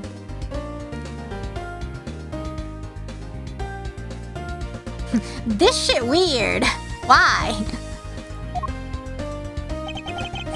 Guess they read the gas as smoke and triggered the smoke alarm that way. And was anyone in the security room when that alarm went off? This place only has one employee and that's Judy Bound, the manager. And she was at the reception desk across from the security room the whole time since the gallery opened. So she heard the alarm from across the way and turned on the sprinklers? Seems they can only be switched on manually and only from there. Wouldn't want the art getting soaked for no good reason, I guess. And if it's manual, you could maybe even check how bad the fire was and try to get some stuff out first. So the security setup is geared around protecting the exhibits. That makes sense in an art gallery, I guess. Sorry, I wasn't paying attention. I was just reading, but it does not go inside my head. And one more thing, it's freezing in here. This isn't the autumn wing, it's the deep midwinter wing. So the autumn wing is cold too? I checked the temp. It's 26.5 degrees in here, sir. Why is the autumn wing being kept at the same temperature as the winter wing? This is the winter wing. That's about all I've got for now. I'll let you know if I find anything else, sir. Understood. Thank you, Detective Gumshoe. What is the objective? What is this? Weird. We still don't have the full image, so we'll just enjoy the story. What did Gummy have to say? He said that the autumn wing is actually quite wintry. Huh? I don't get it. I'm wondering what it could mean myself, but it's a bit hard to tell from out here. We should try to get in there as soon as the police are done with their investigation. Amen to that. We need to see what the deal is for ourselves. Is there anybody else who might know something in the meantime? Oh yeah, there's one guy. Miles is best, but... He's what? Ugh, if we have to. And I guess we have to. Oh my god, not him. Wait, that's... Okay, didn't expect to see you here. You're looking as fresh-faced as ever. Heh, yeah, long time no see. Larry, right? So here's the deal, okay? I'm Laurice right now. You see, I'm also a bit of an artist. Ah, so it's your alias? I like it. Good to see you, Laurice. Hey, everybody can respect his new name except for Edgeworth. I always knew you were a nice, thoughtful kid. Unlike some people. I have some questions for you, Larry. See? Oh my god. What the? How am I a suspect? Just because I found the guy, that doesn't mean I did the crime. I never said you did. I just need you to tell us what you saw. You said you saw something awful. How so exactly? Edgeworth doesn't even respect him, let alone his new name. That's so true. He has zero respect. Look, I didn't see anything and I didn't do anything, okay? I don't think I did anyways. Huh? What does that even mean? You didn't sound too sure of yourself at the end there. There's something you should know about him, Fender. When something smells, it's usually the butts. We've been saying that about Larry for 26 years now. His ability to attract trouble is legendary, for want of a better word. His ability to cause trouble, too. I suppose I'd better find out what he did this time. Okay. Oh, yay! Our aim is to uncover anything that Larry might be hiding. Chess time. However, I didn't see anything and I didn't do anything and you can't prove otherwise. Oh, 3? It's almost impossible for him to keep his cool. I'll need to bide my time when he gets agitated and wait for him to calm down. Let's start by asking him to go into detail about what he's doing here. He shouldn't prove to be too much of a challenge, so let's get this over with. Okay, mind chess commence. Why exactly did you come to the gallery today? What kind of question is that? What, you think I don't belong in a gallery or something? Hey, if you're gonna ignore me, then I'm gonna paint your portrait. And when I'm done, I'll scribble all over it.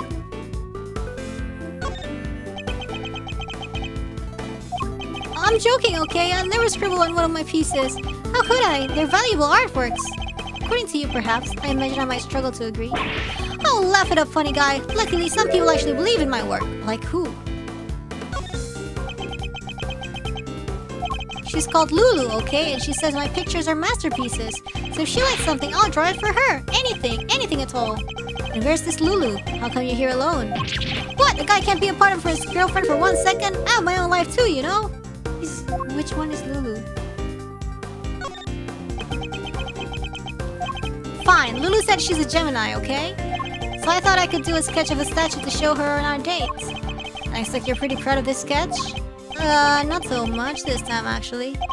But you know, it being her sign and all, I just thought maybe she might kind of like it. So you're here for the Gemini sculpture? How very like you to try to tell me nothing and give so much away in the process. So to summarize, you came here today to draw a sketch of the Gemini statue for your girlfriend, Lulu. What? How did you figure all that out?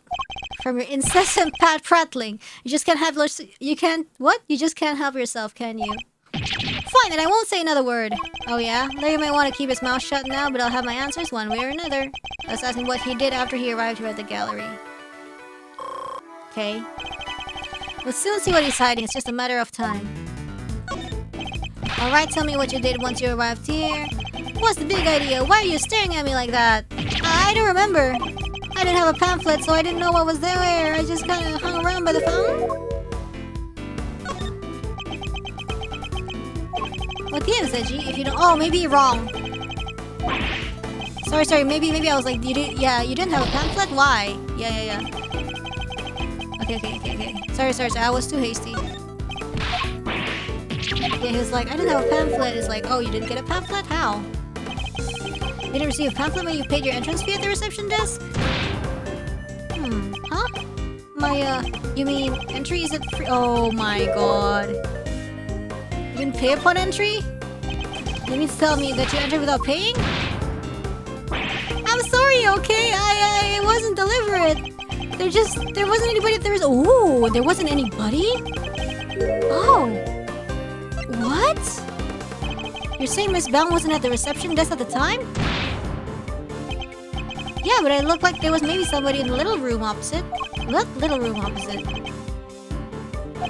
Miss Bell had to enter the security room to activate the sprinkler system.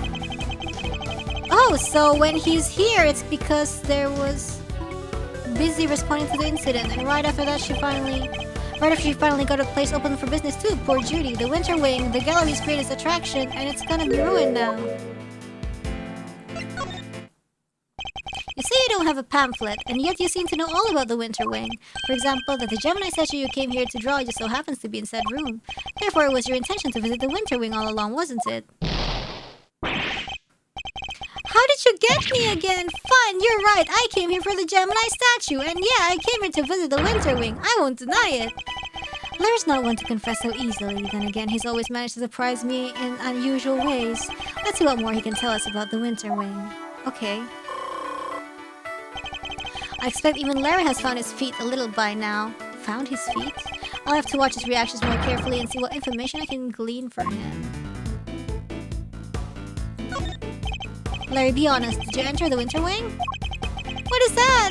Is that suspicion I see in your eyes? I tried to get in there, sure, but... Ah, it was locked. You tried to get in, but you couldn't? Yeah, exactly. I wanted to get in there, but it's locked. That old guy came out and fell to the ground, and like I said, it was all pretty shocking. The victim prevented you from entering?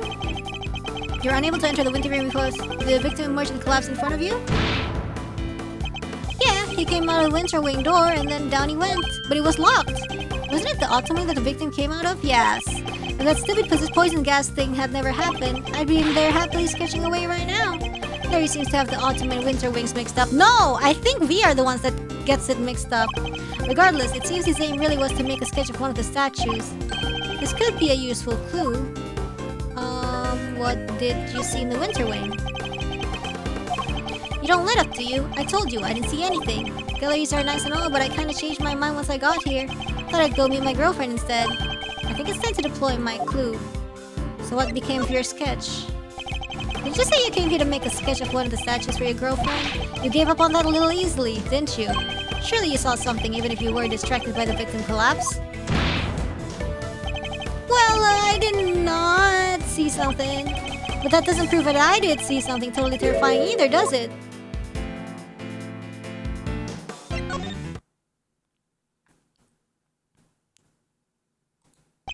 Really, Larry, you could at least try to make this a little harder for me.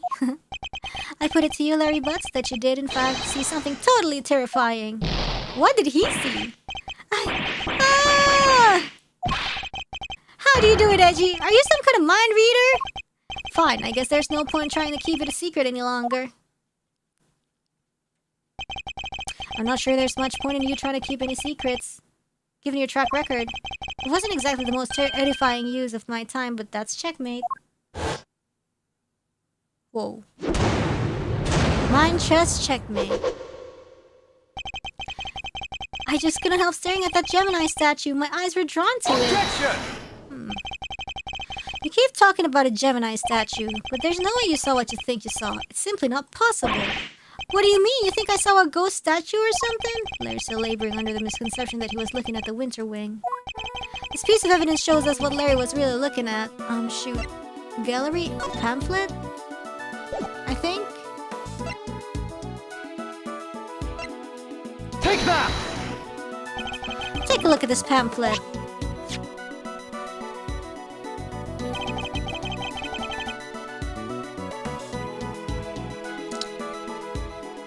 The autumn wing features sculptures depicting Capricorn, Aquarius, Pisces, and Aries.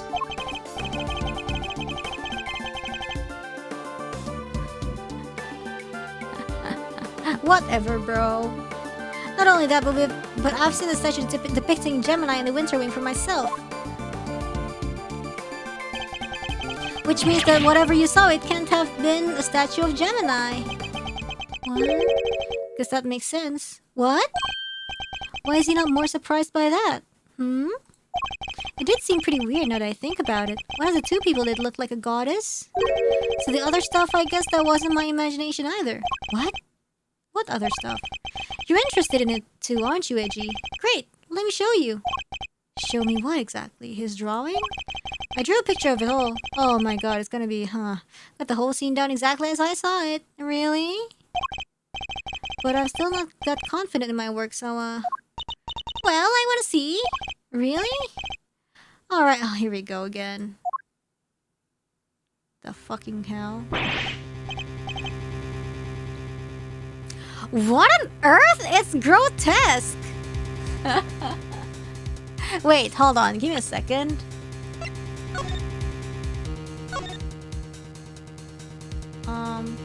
This looks like pieces. And whatever, man. Because they just like fish. And a chimera of everything. Step ladder 2. What the hell is this? What the hell? You're trying to tell me that the statue was crying tears of blood? Actually, this drawing is not bad.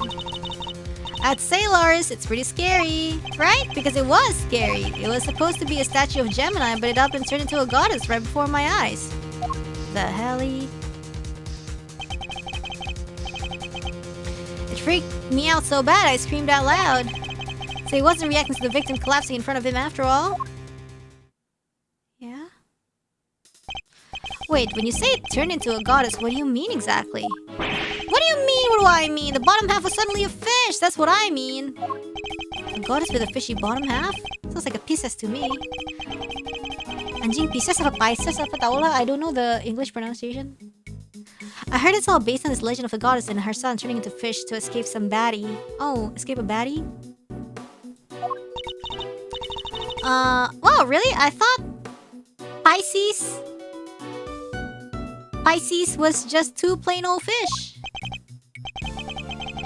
Edgy, do you think the statue's cursed? You're cursed! I mean, tears of blood, turning into a fish, that's some pretty cursed stuff right here. I know it's the pawarna, I know when the room was messy and all, there was like coloring on the open cupboards. Don't be a fool. I imagine you simply mistook one statue for the other.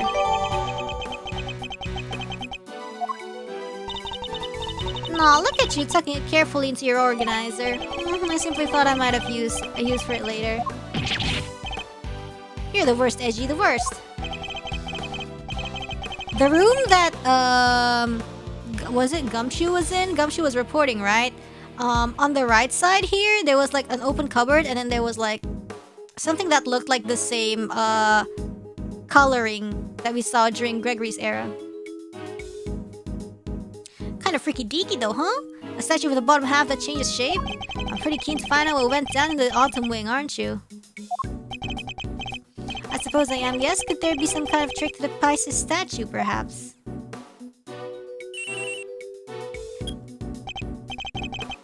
Yes, Edgeworth speaking. I'm just about done in here, sir. There's no danger from the gas anymore. You can come in now. Good work, detective. It seems it's finally safe to enter the autumn wing. That good detective sure has impeccable timing. Okay, good. Excellent. come on, let's go take a look. I want to see this Pisces statue. You're going in there, Kay? Then maybe I should come along too. Okay, did you really think I was going to leave you out here on your own? Yeah, I know better than that. Okay. Alright, everyone, to the autumn wing. Okay, let's go.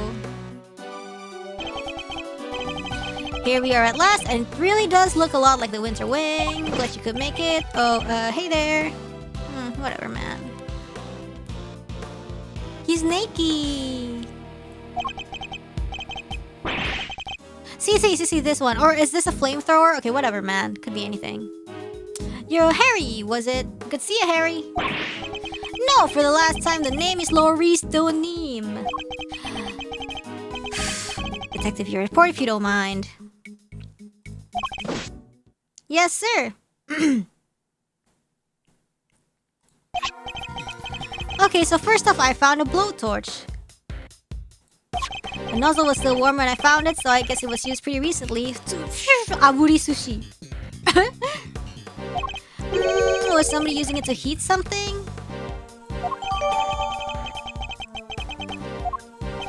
Was the stepladder already like that when you entered? Yeah, I guess it was used by whoever let out the gas. The gas was inside the case until someone opened the lid. Oh. Is that so? The Pisces statue. Huh? You sure up on your consolation, sir. You know what the one in the other cases too? This is the autumn wing, so I imagine it should be Capricorn. Guess there's no fooling you, sir. I thought it was supposed to be Taurus. That weird cloth that's draped around it kind of tripped me up. So it's like so like they're trying to make everything like similar so it will fool the people or something. Isn't that a piece of luminous cloth from way back when? What's that doing here? Now we have evidence from the I-7 incident too? Yeah, what's the deal with this? Taking a look around.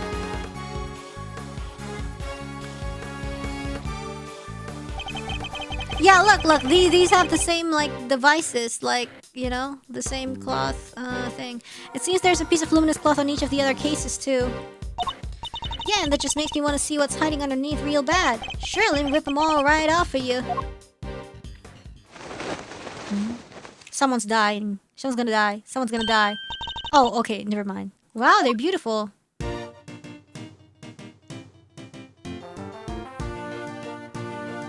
What the helly? Why this guy a fish? So the transformation Larry witnessed. Could it have been the moment when the cloth around the Pisces statue lower half fell away? See, AGC, why is he fish? Because it's Capricorn?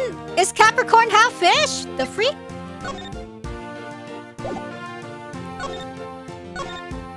Oh, what the hell? I didn't know that. Oh, I never knew that. Oh. The more you know. Always has been. Okay, I just felt like because I'm not a Capricorn, it's kind of none of my business. I wasn't imagining things and I wasn't mistaken. A sea goat. Ah, I didn't know that. Listen, Monster, I think we can all agree this room is fishier than a bucket of fish. My hunch is that somebody deliberately tried to make this room look just like the winter wing. I was thinking exactly the same thing. They even covered the statues up in just such a way as to make them look similar. And that's how the photos are going to be useful. With the cloth over the bottom half, the Pisces and Gemini statues look almost the same. Ditto for Capricorn. Cover his bottom half up and he looks pretty much like Taurus. Ah, the other two can't be fixed as easily, so covering their cases completely was the only answer. So somebody went to some length to disguise the autumn wing as the winter wing. I see. I'd say we need to take a closer look at things in here, wouldn't you, Fender? Interesting. So they swapped the trees in front, or what? Mr. Winner and Judge Gov. Oh my god. What the heck are you guys doing here? You're the last thing I need. This is my scene, you hear? Mr. Edgeworth, it seems I have failed in my duty yet again. I pray one day to make you see that your presence is not required at every crime scene. And that co-opting the good detective for your own ends is neither right nor good. I will have to give serious consideration as to how the goddess of justice would have me judge you. You got it all wrong. It was me who asked Mr. Edgeworth to help, not the other way around. It was? Well then, you know what that means, Detective Flatfoot? What? Oh, you mean... Exactly! Your salary check is taking a hit. But you're looking forward to payday now? Always wanted to say that. Man, getting a wage cut from you of all people. Not so fast, Mr. Winter. I was simply assisting with the police's investigation as a witness and a bystander. Detective Gumshoe is entirely in the right. Oh, he is, huh? So you're saying I should give him a bonus instead? That's not what I'm saying at all. Hey, I wouldn't mind a little salary bump.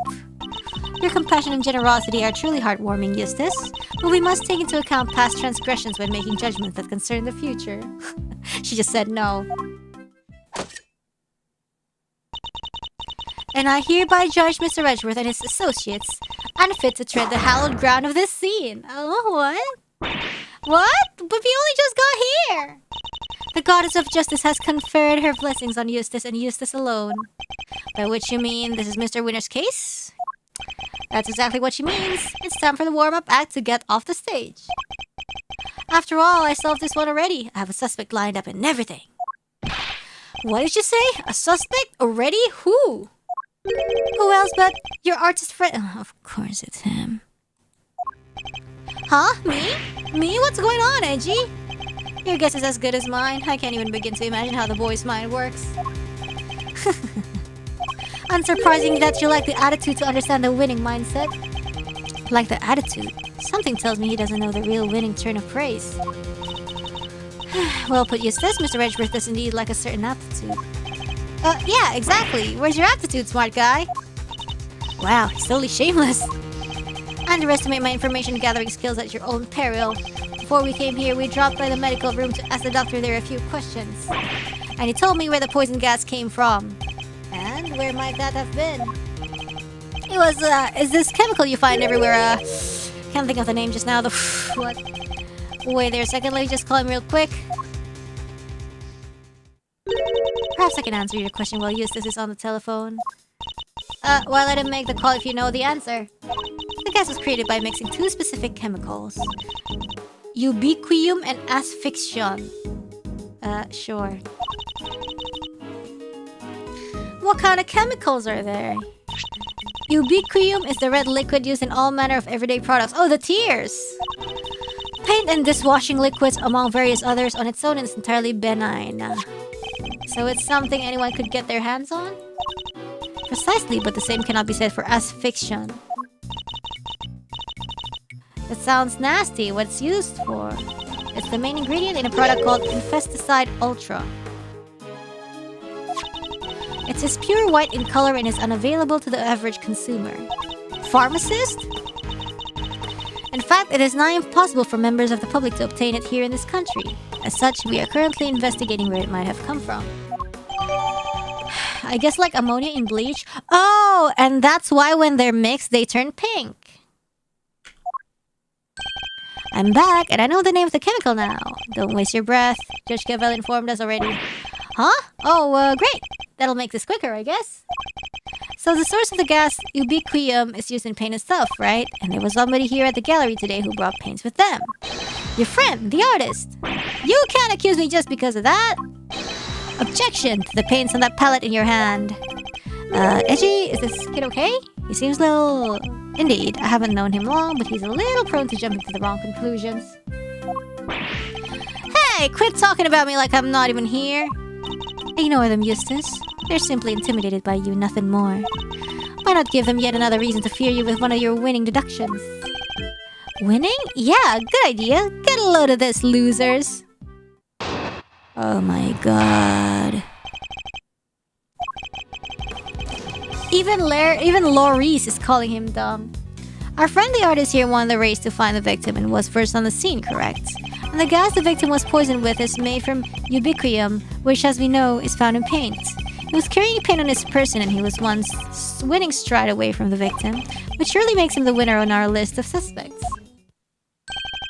Right, Cavell? You think so too, right? It is a possibility that certainly can't be discounted. She's like, Well, would the artist like to share his version of events? Did you leave red paint at the scene of the crime? Or something more sinister? The catalyst for a cloud of toxic gas, perhaps? I think I might have left my heart there, you know? And you might have faked it up. No! I would be careful of what you say to me. My gavel is already primed to deliver a guilty verdict. Objection! Ignore him, please, Your Honor. It's for the best. Objection! Quit stalling! You can't run away from the fact that my reasoning is flawless. Oh my god. So admit defeat and crawl on out of here with your tails between your legs. 'Cause I win.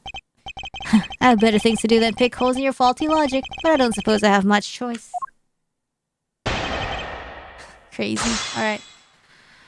Whew.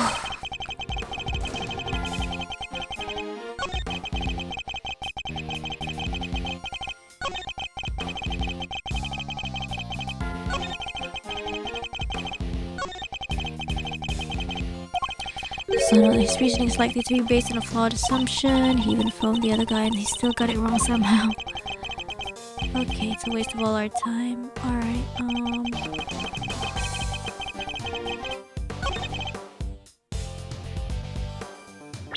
let me see the evidence, actually.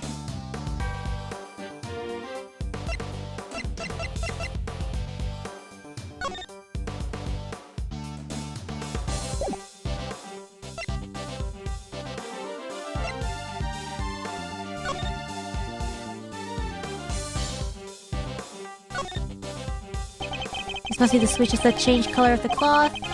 Let's see if they work. Oh, they work! Yay, they change color! The hell?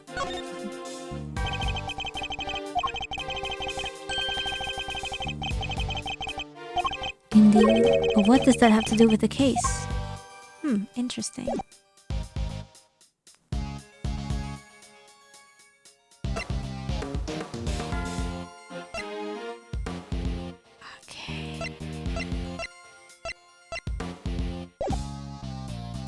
Should I press? Oh shoot. Hold it! I'll be the first to admit that he's something of a suspicious character. Objection!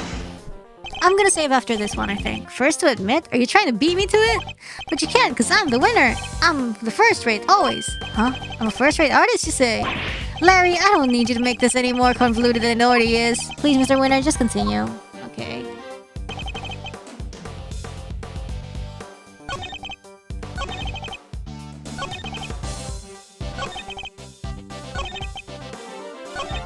Hold it! We do indeed. It seems it's found in a number of everyday products. Right, which makes your friend's paint pretty darn suspicious. But isn't it also found in a bunch of other stuff too? She has a winning point, I guess. Right, Gavel? I suppose she does. As I said, ubiquium is also found in dishwashing liquids, among other things. In other words, paint isn't the only possible explanation. No, but just listen to the rest of my amazing deduction, will you? He was carrying paint on his person. It's by no means certain that the paint was the source of the poison gas.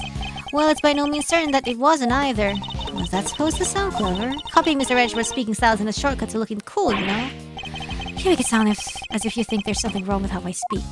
Anyways, to bring it all home, my winning deduction shows he had paint and he was closest to the victim. Hold it! This is so stupid. That really all you're basing your suspicions on? Yeah. You have a problem with that? Then show me some proof, loser. Put up or shut up. Okay, let's find the right piece of evidence and really give it to him. Okay, we know that Mr. Winner, blah blah blah blah blah. Well, where is he gonna get the other ingredient?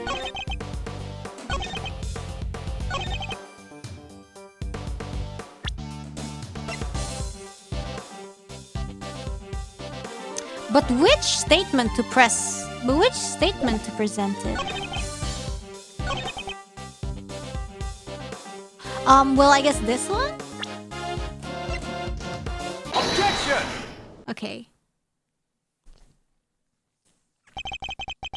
Your deductions are anything but winning, I'm afraid, unless you're looking to win a prize for incoherence. Do you agree that I deserve a prize? What you deserve is to be set right. The gas came from within the case containing the sculpture of Pisces. It did, and it was created by the artist guy. But the red paint that we know is full of ubiquium. Allow me to offer you a bit of advice, one prosecutor to another. It always helps to listen carefully to others. The gas is created when ubiquium is mixed with another substance, asphyxion. Paint containing ubiquium alone wouldn't create any kind of gas at all. It wouldn't? I thought they said that the guy was asphyxiated with ubiquium. So you're telling me all this was based on a mishearing of the forensics report? The gas had already done its work by the time Mr. Butts found the victim. Perhaps it's your own aptitude you should be worrying about. My aptitude? What does that even mean? You literally used the word 5 minutes ago.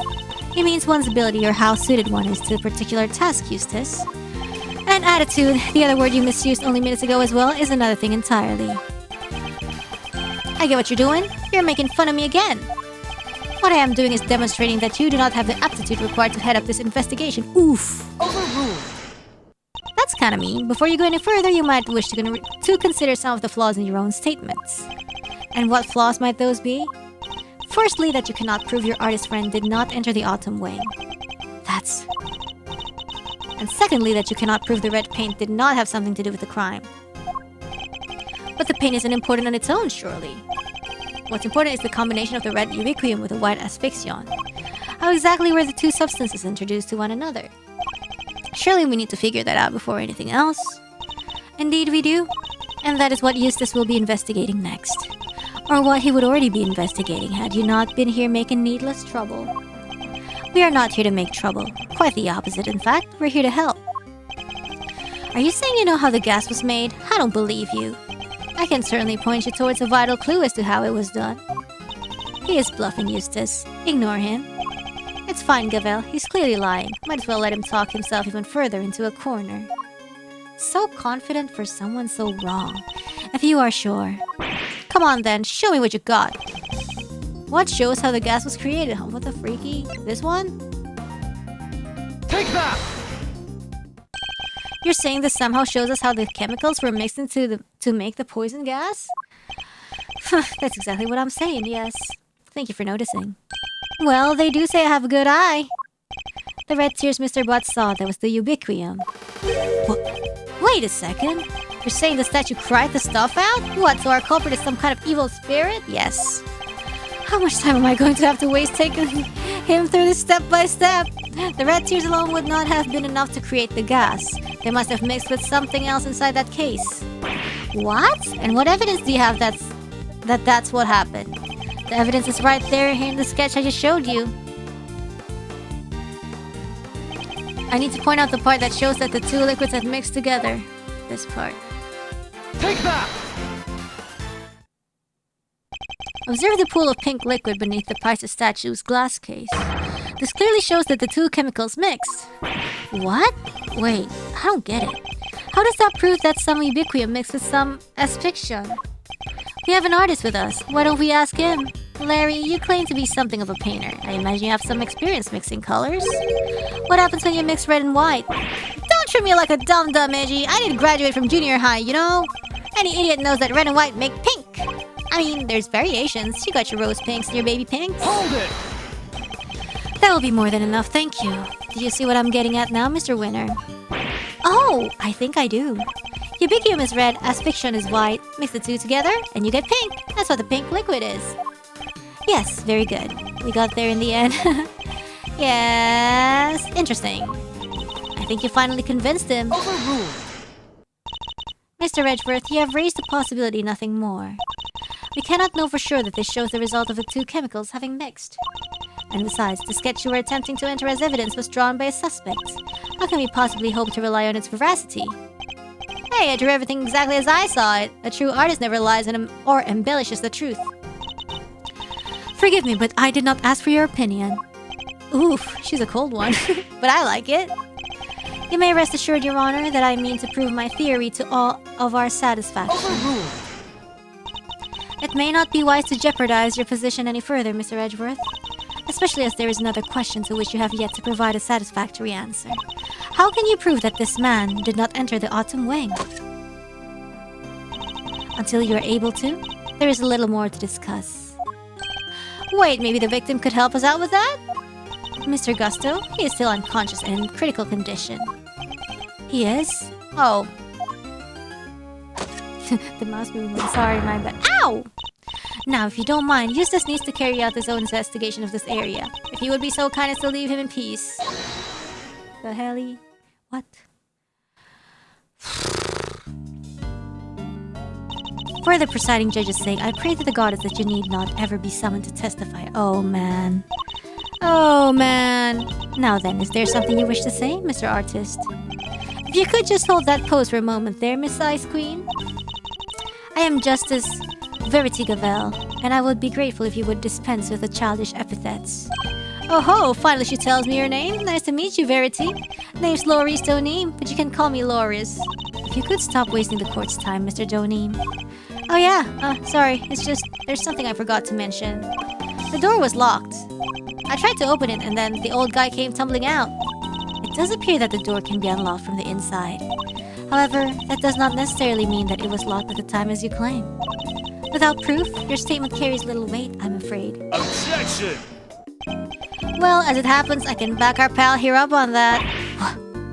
Yep, we tried to come in here too, but it's just like the guy said, it was locked up tight. Ain't that so, Malzarino? It is. I distinctly remember how it went. So, Winter Wing, Winter Wing. Huh? I don't believe it. It's locked. The gallery's open for biz, but the Winter Wonder Wing's off limits? What gives? Prior to the incident with the gas, it was not possible to enter this room from the outside. And what is to say that your suspicious friend was not in here with the victim the entire time? Objection! The fact that he didn't suffer the ill effects of the gas. Search him for a gas mask if you like, I doubt you'll find one. I see, then I suppose we will have to take you at your collective word. Huh? That was a little too easy. What? Well, Judge Gavel, do you accept that Mr. Butts is no longer a viable suspect? And that once again, Mr. Winter's deductions have fallen short of the mark? Oof. Actually, I'm kind of hungry. You know what? This shawarma's kind of mid, but I'm gonna eat it a little bit more. Maybe after this. What are you talking about? I just need some more information, that's all. You can't blame a guy for being a little hasty with his deductions, just like me. You know it's not cool for a prosecutor to be saying stuff like that, right? Very well, then perhaps we should call our next suspect. Huh? Mr. Doneem, you may step down from the stand. Huh? Go, you mean? But I was enjoying our time together, Verity. Let me stick around, please. No. Overruled. Show no mercy. Squish my heart into a goopy mush. I love it. What? Who exactly is this next suspect? The pharmacist Delicious Cone. Your artist friend may have struggled to lay his hands on a bottle of Infesticide Ultra. Yeah, that's what I said. But someone in her line of work, she would surely have a better idea of where such a thing might be acquired. The court hereby calls for a 10-minute recess. Eustace, we will go and fetch the suspect. Your winning smile will bring her running, I am sure. My winning? Of course, Gavel. Let's go get her at once. Hey, Detective Flatfoot. You carry on investigating while I'm gone, okay? Sure. Okay, cool. It is possible. Could Judge Gavel have suspected Miss Cone from the start? Now that you mention it, she wasn't helping Mr. Winter like she usually does, huh? What exactly is your angle here, Judge Gavel? Yeah, what's she planning? She always ends up helping us anyways, but like, what is she doing? Oh, to be continued? Okay. Okay, that's the perfect place to stop. Okay. Well, that's great.